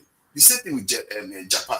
Japan was an ally of the West in the First World War, and they used racism to discriminate against them. Japan showed them pepper with the Second World War. Guess what? They learned their lesson. But with men, why would they bother with you? Why would they even bother with you? You don't have any reason for them to respect you. Zero. You've already sold your birthright, like Esau. You've already sold it. Why would I even, if I was them, I won't want anything to do with you, because you are going to destroy my children with your ideology. Reactionaries, they can't think into the future. Like, I did an analysis about our situation right now, and what the system indicated that what we should be doing is make ourselves invaluable in this scenario. Nobody ever talked about what are the West doing for us. What are they doing for us? And because they are coming to bomb us now. We are giving them our resources, giving them everything. What are they giving us? Other people get a lot from them. Even Egypt gets a lot from them. Israel gets a lot from them. India gets a lot from them. What is wrong with us? We just say, just come and bomb terrorists. That's good enough for us. Even when you know they are funding them. Even if you know they are working with the same people that are busy destroying your country. Maybe it's that they literally had an Islamist of the Al-Qaeda branch from Syria inside the White House the other day. The Prince of Saudi Arabia was with them the other day. They are allies to them. They have military bases with them. Why do you think they don't support you? You that is a Christian, why don't they support you? Because you are useless. You are so useless. You have already surrendered. You don't have anything to offer. You are not powerful. Even the little power we have, we've already surrendered that one. And now we are even worse. We are even praising them more. Being divided, thinking that that's going to lead you anywhere. If you are divided, you're just giving them exactly what they want. Because if I was them sitting on the other side, I have that heart, I can tell you that right now. I won't feel anything when I cleanse the continent out. Because hearing you guys, it's like, why should I even sacrifice any resources when I can just take it? Why? Why shouldn't I get it free for my children and my people so they can live into the future and actually be prosperous? We can. The answers are right there. It's not even that hard. The truth is that all the people on this planet are highly intelligent in terms of education. But because of that blind aspect of us, I don't know what it is. We refuse to use that knowledge to do critical analysis. Maybe because we are scared. Maybe we don't want to put ourselves in harm's way. Like we are not already in harm's way. If you think you are not in harm's way, you're already there. Make no mistake. You better just start preparing and hope that you survive it. That's all I can say. Thank you. All right. Commenting on the Somaliland one. You can add it, but we are moving on just because of time to get everybody to Let me just be quick about that. Because if you look at the Somaliland, that area, you can tell the weakness of Africa if you look at the way they molded that area. It's like they mold us as they see fit. They locked the most powerful nation in that region inland, using the smaller ones. And Somaliland, Ethiopia was talking to Somaliland to get access to the sea. What did Somalia do? How dare you? How dare you even try to get access to the sea? Our most powerful nation there. How dare you have access to the sea? Let's go and bring Turkey to come and help us. That's how useless our continent is. We are so short-sighted. You are thinking about I don't know what it is even, because if you are thinking clearly, you know that Ethiopia having access to the sea is a good thing for the region. But they are so tribal, they are so blinded, they are willing to go to foreigners to prevent a local power from emerging into the sea. Somalia outnumbers all the countries surrounding it put together, and they locked it inland. You can't, if you try to tailor it, you couldn't have tailored it better by the hands of the foreigners. And then you see Djibouti right there, has all kinds of foreign military bases apart from an African military base in their country.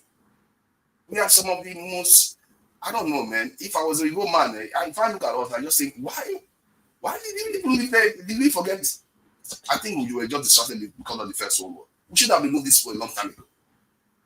We are so useless, and they should allow Somalia access to the sea. And the thing that Israel is doing that is really troubling, it says Somaliland will be part of the Abrahamic Accord. In other words, they are seeing Somaliland as part of the Middle East. I tell you, God help us. Our people, God help you. People don't have a clue what is coming. Thank you. All right, thank you, forefathers. China must go.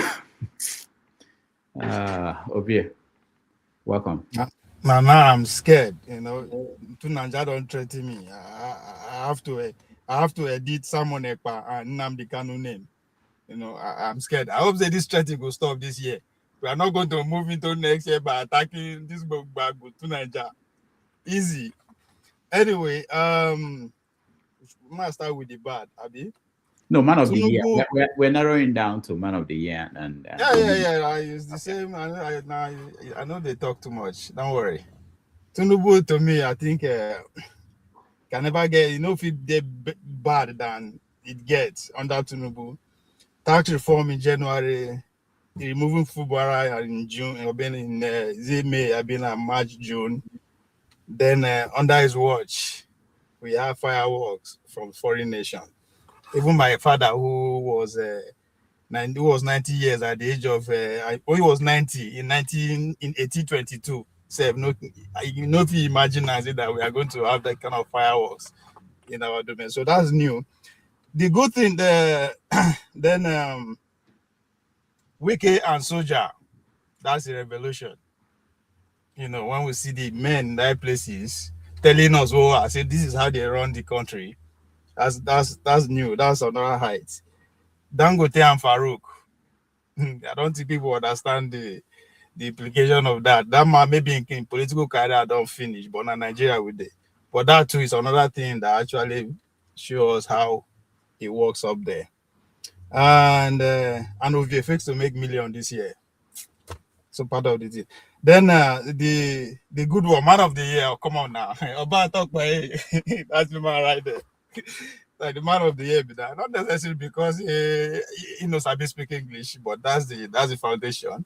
But he has touched me and my village people, all of us, an history of 120 years, literally 120 years chieftaincy fight. The guy just with an act, everybody get the message. So I give him that. Trump, of course, some of us, whether they call conspiracy theories, when they tell you the world has changed, the world will change, but they don't agree. But with the commander, the man himself, even Dr. Damage said, no, they made joke of Donald Trump again. And I'm surprised because he has gotten the message.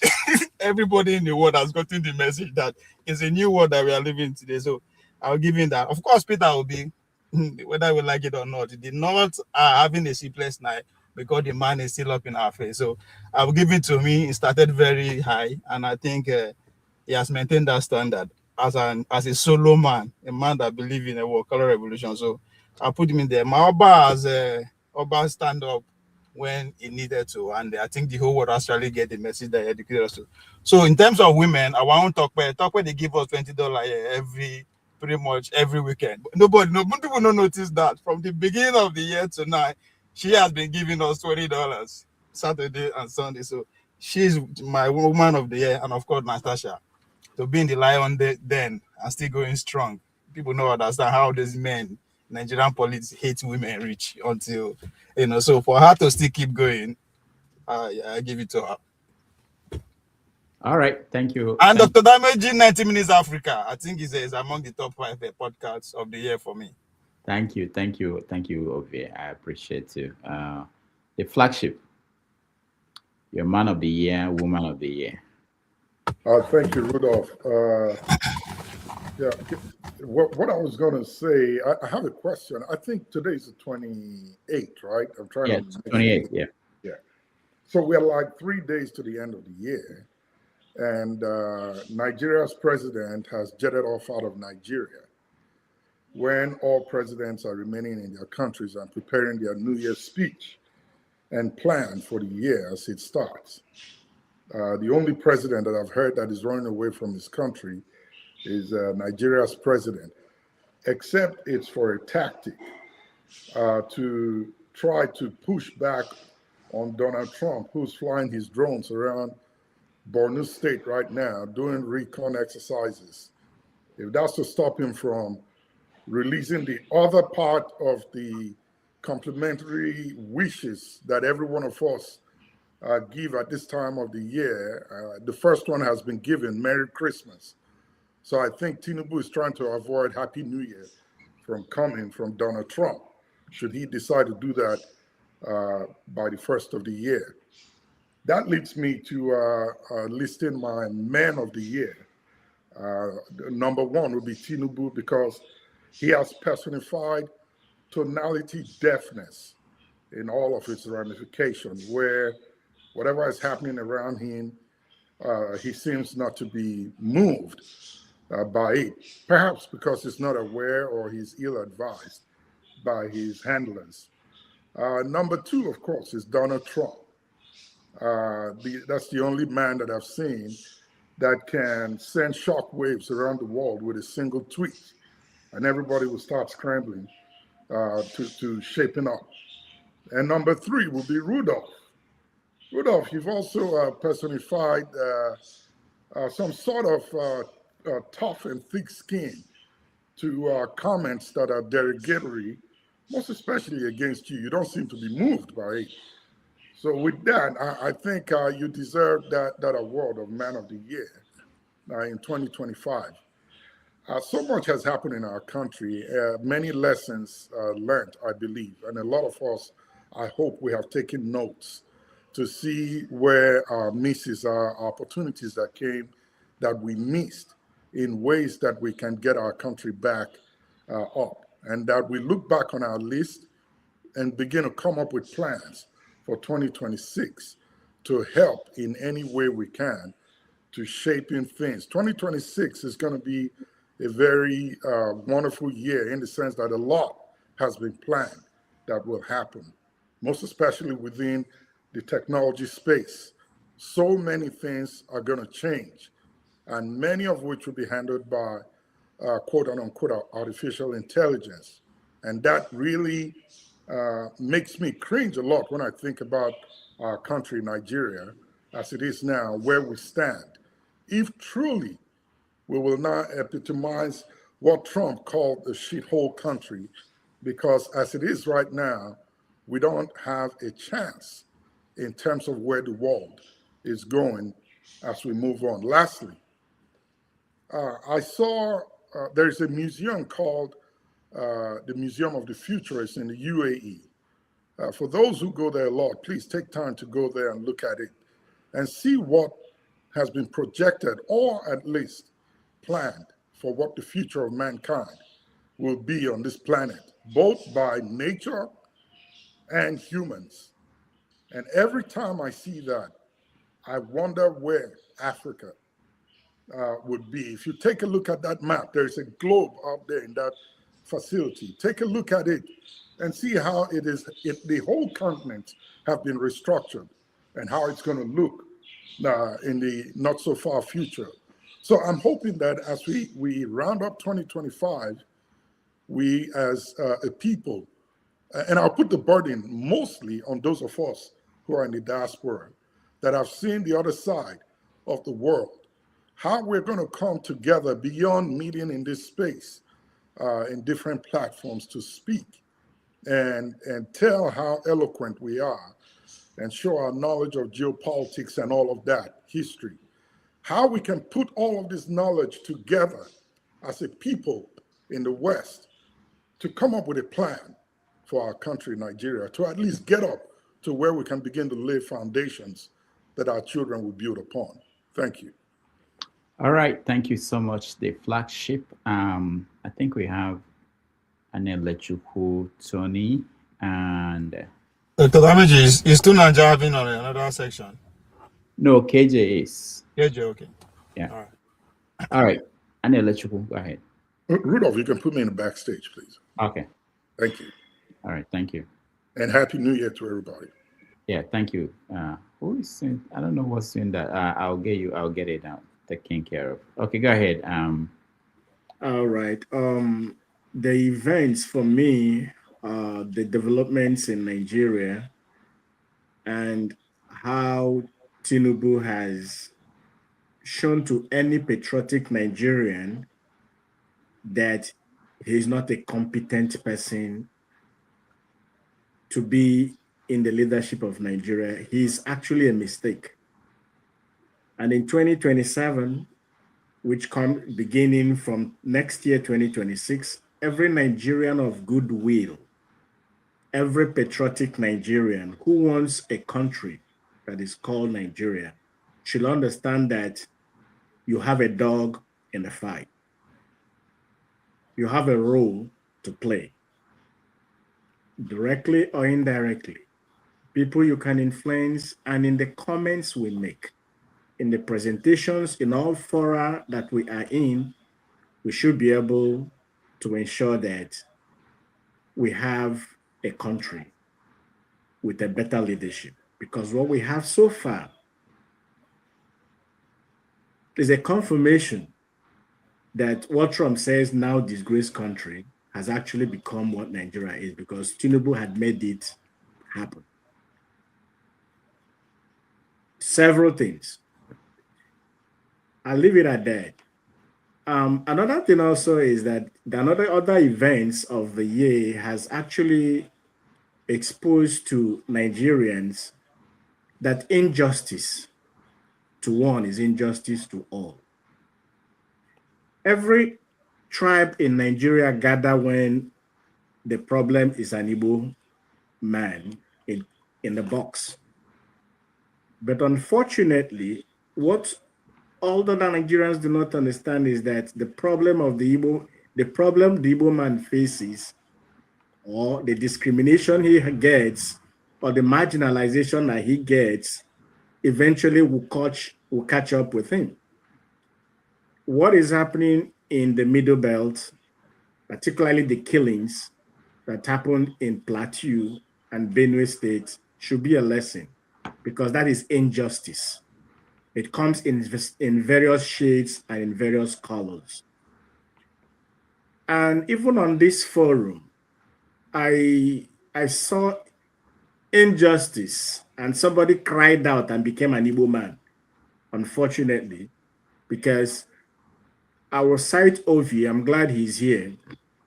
Ovie, in one of the shows that we had, you behaved like the Igbo man.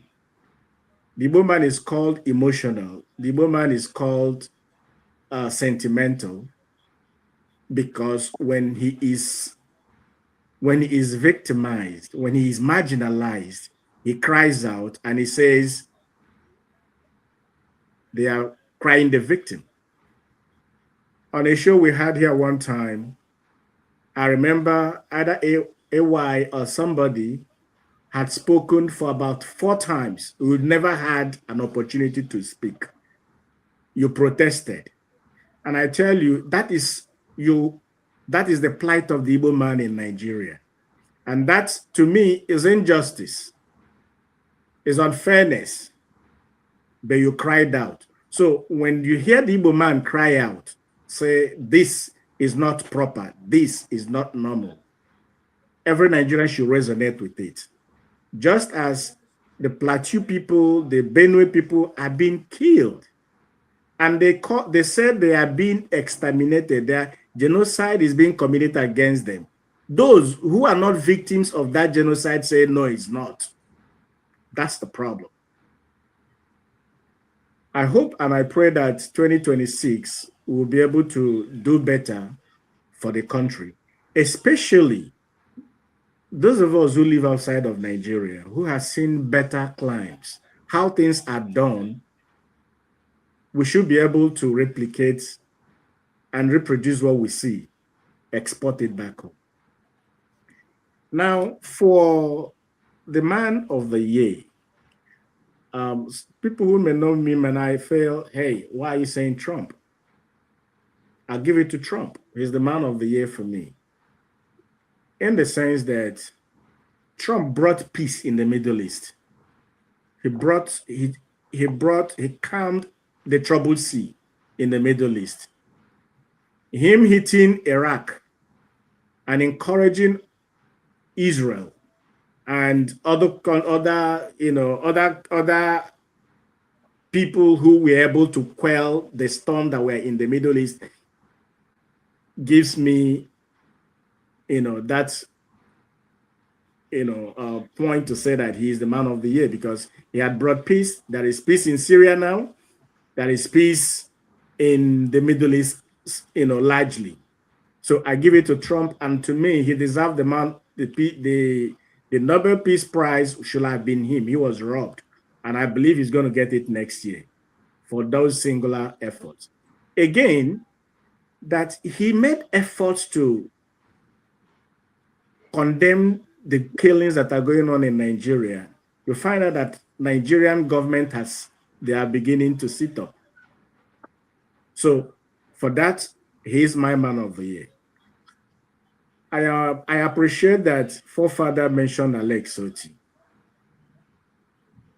And that is also one of the people I penned down as man of the year because he has shown Nigerians what good leadership can bring to a state. If you can do that in a state, you will be able to have a better Nigeria if we have people like that at the helm of affairs as the president of Nigeria. So it now behoves on all of us in every way, shape, or form that we can do this. Let us see that we have the likes of, I'm not saying it should be Alex Soti, but I'm saying the likes of Alex Soti, let us enthrone them in places of governance and leadership in all the states of Nigeria, and as well as at the Aso Rock in 2027. But the race begins from next year, 2027. So let us begin to load it up that from 2026, let's escalate all that we can escalate, negotiate all we can negotiate to ensure that we have good governance and good people to lead Nigeria in 2027. The race begins from 2026. Thank you all. All right. Thank you, Anela Chukwu. Tony, you are next. Okay. I would rather focus on Nigeria. And first of all, I would speak on my man of the year. I also have a woman of the year. My man of the year is someone who demonstrated that public office is for service. My man of the year is someone who demonstrated that it is possible to fix things if you are determined and focused. And that man is the governor of Abia State, His Excellency Oti. My woman of the year is someone who could not be bought by the lure of public office.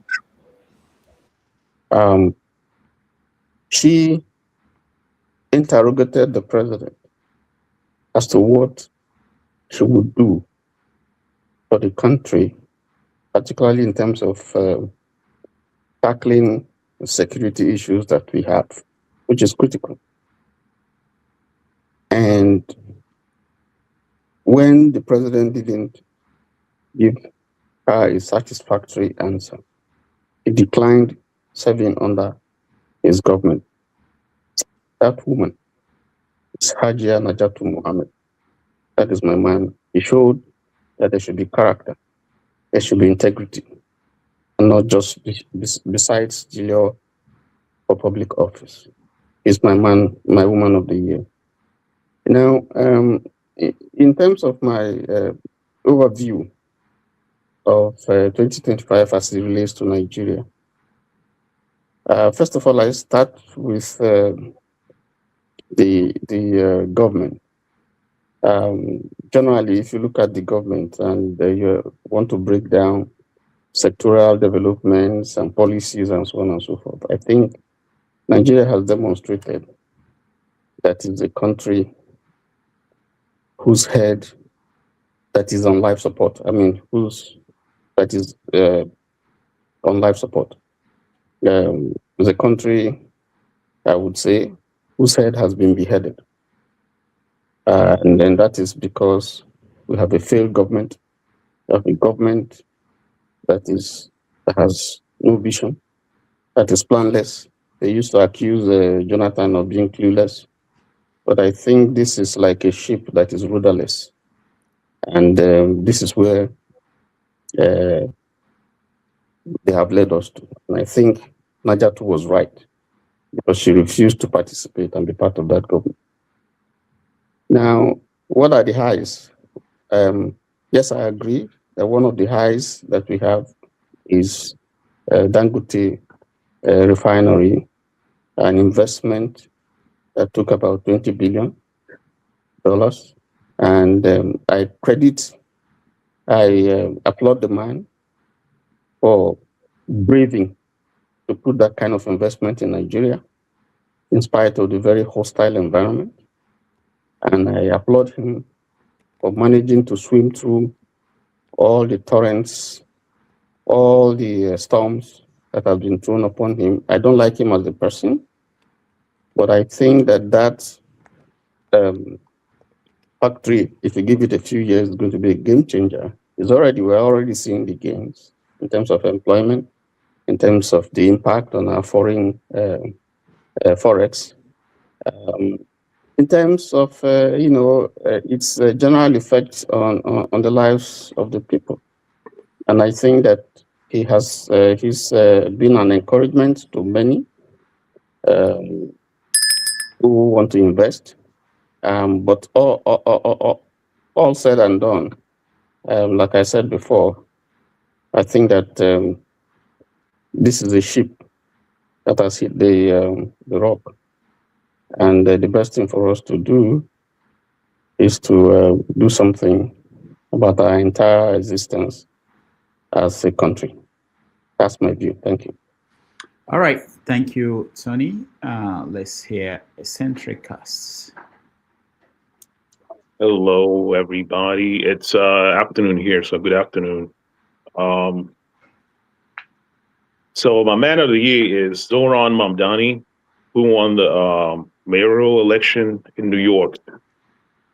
You know, it's a welcome development, as it shows that Americans are waking up. They're moving away from the status quo. You know, the two-party system.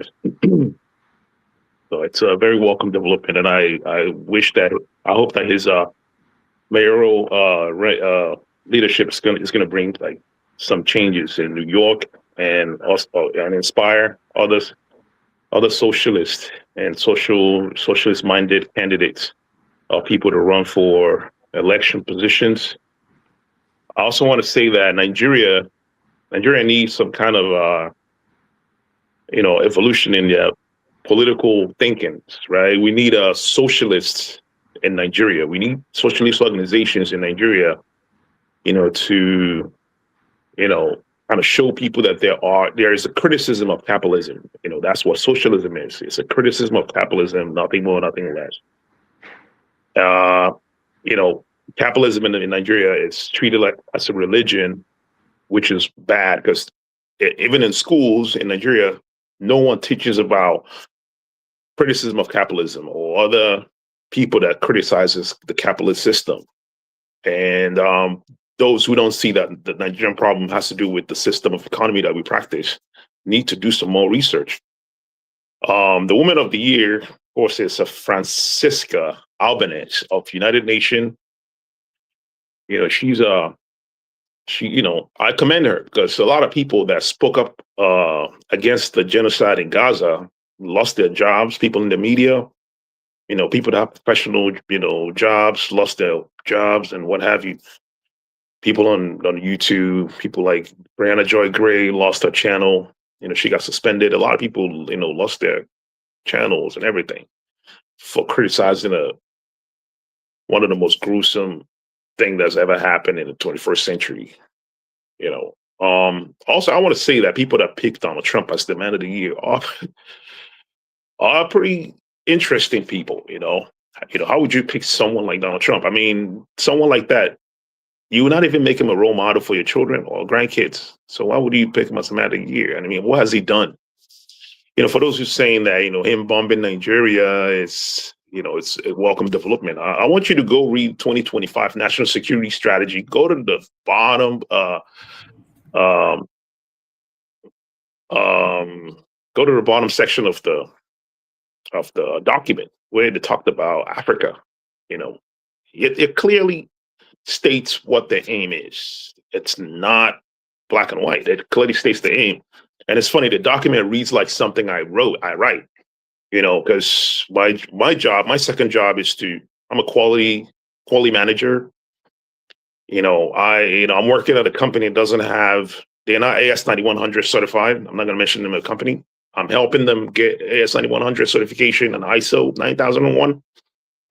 So, my job is to, look at the SWOTs, SWOT, strength, weakness, opportunity, threats, and many other things, like the PDA cycle, Plan, Do, Check Act. These strategies are used in government as well. They're used in countries, country like Nigeria. You can look at the strength of Nigeria. I'm pretty sure they do. They look at our strength, our weaknesses. Sectarian violence, part of our weaknesses, and of course the tribalism, which should be a strength, but it's also a weakness. And opportunity that's what Trump is taking advantage of, the opportunity, with the problems in the northern region, presents a perfect opportunity. Someone's going to come in, wave his magic wand, solve your problem, solve the problem. And then what does he get in return, right? He'll get everything in return, right? And of course, the threat, we know what the threats are. So anyways, those are my two man of the year and woman of the year. And I'm also going to add, another man of the year would be, I would say, Maduro. It's crazy how it may sound, Maduro, right? Trump has been saber rattling, and he stood his ground, right? You see him dancing. He's not falling for the hoopla. So that's kind of like a good example. And he has a system in his country where it's people-centered system. Even though Venezuela, it's very poor right now due to sanctions, but the people, they're enjoying the socialist programs. So Maduro is one of the for Xi Jinping and Yaya Sinwa. That's it. Thank you. All right. Thank you so much, Eccentricus, for that.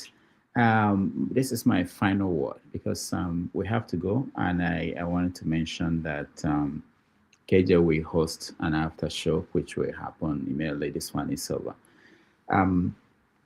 My own choice, I will be a little bit political in terms of where I'm coming from. I thought one man disappeared. Okay, one man. Let's hear from you before I speak. Go ahead.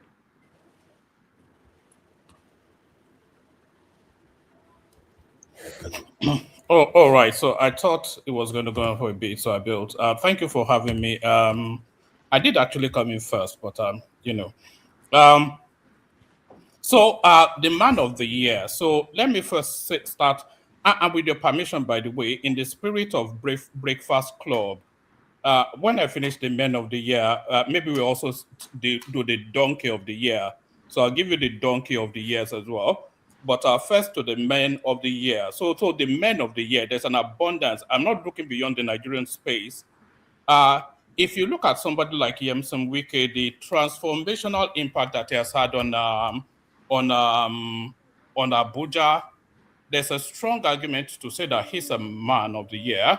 If you look at Tunji Ojo, the impact he has had on the Ministry of Interior, there's all the arguments that says that he should be a man of the year.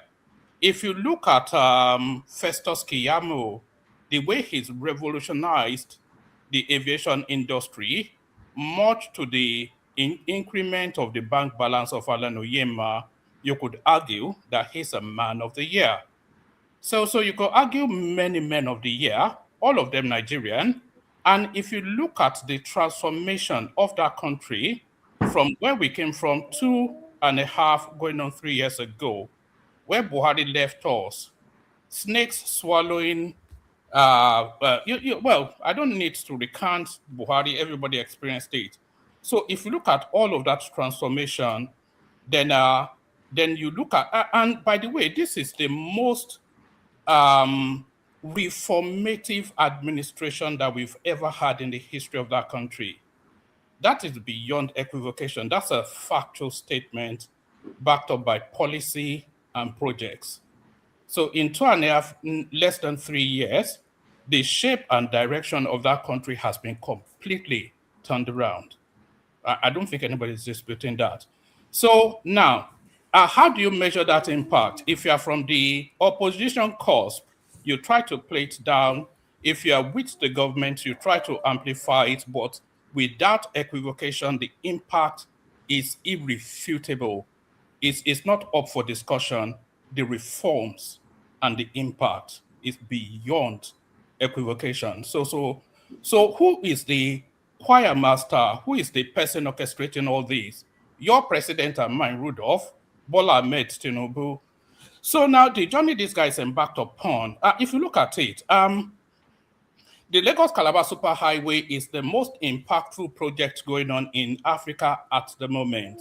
Just for its significance and its transformational impact, there is not even the supposed dam that they're building in Ethiopia. There's no project going on in Africa at the moment that is more impactful than the Lagos-Calabar Superhighway. I can even see the Obedience driving on it now, the portions opened, and suddenly they are pivoting their narrative and doing their Palungo dance, but that's by the by. So the other project, even equally impactful, is the Sokoto-Badagry Superhighway, which is fast progressing as well. So when they birthed this project, by the way, your space said, oh, they were going to use to loot money and all that, but now it's coming to reality. So that's the most impactful.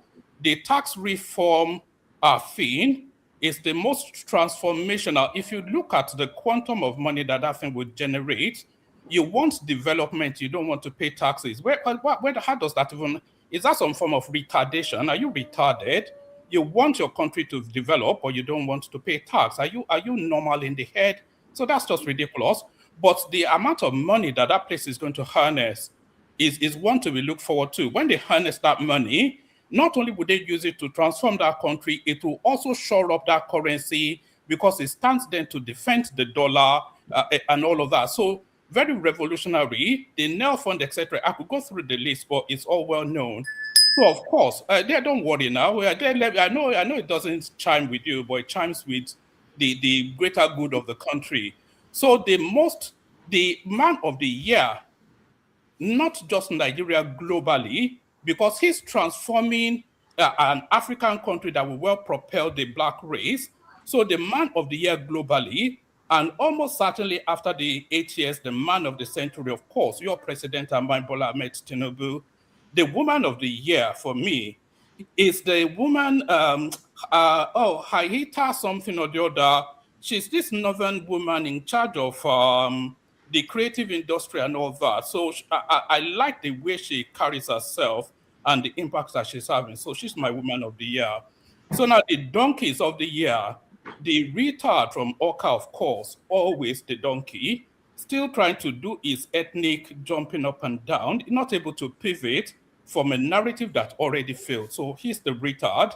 And the female retard of the year, what's it called? That one from Kogi State, Natasha Akoti, who is trying to bring back bottom power politics, long consigned to the annals of history.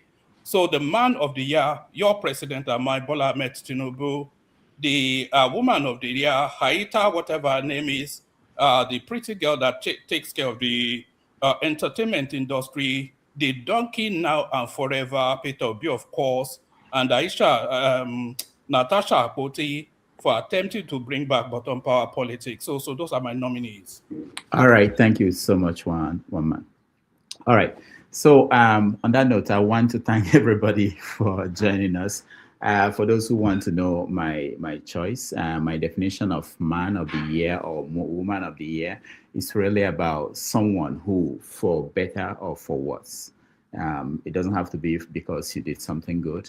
There was a year that Hitler, I'm following the standard of Time magazine, there was a year that Hitler was a man of the year. It could be someone who is very terrible.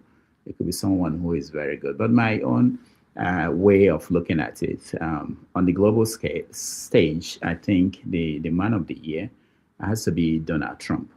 I don't like him. It's not because I like him. It's because he disrupted the world structure and continues to do that now with policies that he's putting in place. Nobody knows where it's going to end, where we are going, how the world will look like in the next 10 years. It depends on what comes after him. We don't know this. We can't answer these questions. But if he continues on this path, the midterm election here in America will have a lot to do with what happens in the next 3 years of Trump. If he continues on this path without any resistance, anybody stopping him, then it will be a different world. So based on that, for good or for bad, he is on the global stage. In terms, Dr. Damage, now they 11 months in those still. No be I know, and that's scary. That's scary. That's scary. Yeah. So when you come to Nigeria, amongst all the characters we see playing out. Let me first say that for me, the woman of the year is Senator Natasha. I don't think there's any question for me about that. What she tried to do, what she challenged, may not be obvious to us now, but for little girls all across Nigeria, Africa, it's for her to shake up our guy Babio, and it's not over yet. What she did will be appreciated maybe 10 years, 20 years from now. We haven't started that part of our struggle, which is what to do with half of our population. You know, we come here all men, blabbing and talking, and most of the time all men. We don't worry that half of the population are not part of this conversation, and you want change. And someone like forefathers will be disappointed and complaining about men and men. You have another 50% of the population who are not recruited, who are not part of the conversation, who are potentially people that could push for change. So we may not understand it now. Sometimes the way I assess these things, I don't think about today alone. I think about what impact will the people have in years to come, these people we are seeing now. In terms of the man of the year in terms of Nigerian space, I'll do something political. I would say that, and it's from a sincere place. When I opened this channel, when I started thinking about this platform, there was no time I thought I was going to come here and be blabbing about what I believe in. I'm already doing it. I already have that platform. My thinking was that I will open this and invite people to come and have conversation. And the fact that it's going, despite the challenges, the fact that people are coming, the fact that people are having conversations and people are on the comment sections, writing comments, people are donating to support the channel. I don't know anything more important to me than this, seeing what is happening here. I'm not calling people at home to say, come to the platform, we're about to start, come and be part of it. I'm not saying, I only say, open it up and people come. And just think about the dread. For me, if I open this channel and nobody is here, I can stay here and talk for 30 minutes. That's not my idea of this platform. I know. Ask me, I'll tell you how that feels. No, I've experienced. Yes, yeah. I've experienced. So for me, I'll give that to the men and women who come here every Saturday, every Sunday to talk about Nigeria, Africa, and the world. They don't know. I mean, for me, they are the heroes. They are the heroine. This is.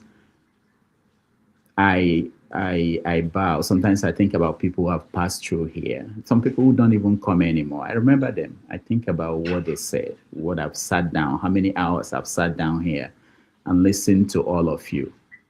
And the comments. Today I saw somebody wrote a comment. There's so many funny comments. So this is, to me, I give that honor to you guys. It's been very enriching, personally enriching. I I may not have any way to say thank you, but I thank all of you. The fact that you're still engaged in this conversation. I have families, I have friends, I have cousins, I have people who have tuned off. They don't care what's going on there. They don't know who is the governor of their state. You can't get them to talk politics. They don't read the stories. They don't care. So you guys are my heroes, my men and women of the year. So I thank all of you, those who support us, those who write comments, and that's all they do, those who send their money to support what we do here. I appreciate all of you. Thank you. And we're going to continue next year, and we're going to do better. I don't know. I don't have anything else to say. Thank you all. I appreciate all of you. Thank you, Tony. Thank you, forefathers. Thank you. You forget those behind the scene. Oh, yes. They'll kill me. They actually people who are behind the scene, and they've been sending me messages. Sometimes you see me busy, or you forgot to say this. They are the ones telling me what to say. But I thank those behind the scene. Let me mention some names. Ola just got married. Ola is in Abuja. Ebike is in Port Harcourt. Ngozika is in Enugu. Chukuma helps us, is in Lagos. And Jibola is in Ibadan, and so many other people. We need to have Ali and Mohammed and that's the plan. That's the plan next year, that we want to cover the election differently. This year we're getting into is the election year. We want to cover it. We want to bring on the ground news, and I hope that we will have the resources to do that, and I'm counting on all of you. I want to thank Show. Show has been very, very big in terms of being the executive producer. And before we go, let me talk about people who support us. I don't want to, let me just mention the names that are here today. There are a lot of people over the years, but I want to mention Oriaku Tope. Thank you so much for your support. Show, thank you so much. Oscar Blackbone, thank you. Sulak, thank you so much for your support. Legit, thank you so much for your support. Oscar Blackbone, Nana Oyodlade, thank you so much. But over the Oscar Blackstone, thank you. And over the year, there've been so many people who were coming here supporting us. No matter what you think, it may be $2. It matters. It helps. So help us put up this. Thank you, Mama. Hold on. There's somebody I really need to mention because he doesn't give money here on the platform, but every month he sends me $10, and that is Oliver Mbamal. I don't think I've ever mentioned his name. I don't even know whether he wants me to mention his name. But these are little things. We can actually build something so that it won't be a burden on one person. Madam Luke, thank you so much. I know you are out there in Nigeria. There's so many. I don't want to brick house capital. There's so many. I don't want to miss somebody. But we are going to put together a tribute to those who helped us over the last 1 year, and maybe play it during the first show of the week. We appreciate everybody. Those who write the comments on the comment sections, some of them are very funny. Some of them upset our people. We appreciate all of you. George Bushell, thank you so much. All through the year, I see your name. You help a lot. Cynthia, thank you so much. Nothing is too small. Nothing is too small. It helps us to put this together. Again, we have people who are volunteering to do some of the things they do, and all they get is abuse and criticism, and but that's part of the job. I appreciate everybody. I don't want to cry. I don't want to go where I don't want to go. But thank you, everybody. I really, really appreciate all of you. I will see you in the new year. We're going to get bigger guests, new, interesting people. We are looking for new ideas, people who have new ideas, not just the popular names that we see in the popular media. We're going to do more, and that's our promise. But again, we need the resources to be able to do that, and the people who will volunteer. And a lot of people are volunteering behind the scene. They do things for us. They do designs. They do things. It's not just the people that you see. Thank you again, and I appreciate all of you. See you in New Year. I think there's a show coming up New Year's Eve. I think Chim is doing a show, but KJ again is about to start a show. Thank you everybody who joined, who supported us over the 2025, and I will promise you I will see you next year. Thank you. Bye bye.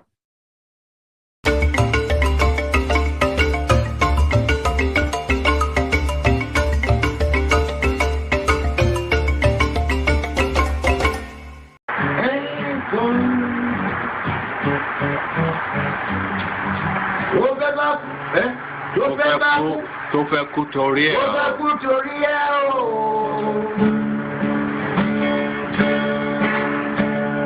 Ọwọ́ ẹni ló ti ṣàánú kọ́.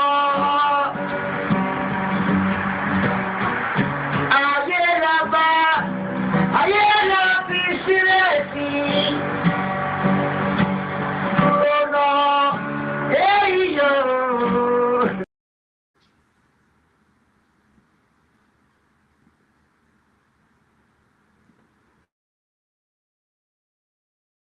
Thank you so much for watching. Thank you. Have you subscribed? Yes, you. Have you subscribed? You. Yeah, before you go, click. It's free. Click. Just that's it. Have you subscribed? You are laughing. Have you subscribed? Have you subscribed? Thank you. Thank you. Thank you. Hey, madam. Thank you so much. I can see you. I can see you. We have to get to 100,000 subscribers. By the end of the year, how are we going to do that if you don't subscribe? Yes, you. Yes, you're about to click off. Why? Have you subscribed? It's free. If you don't, ask your son, ask your daughter how to. Just one click. Thank you. Thank you. I see you. Aha. Thank you very much. Thank you very much. I'll see you tomorrow.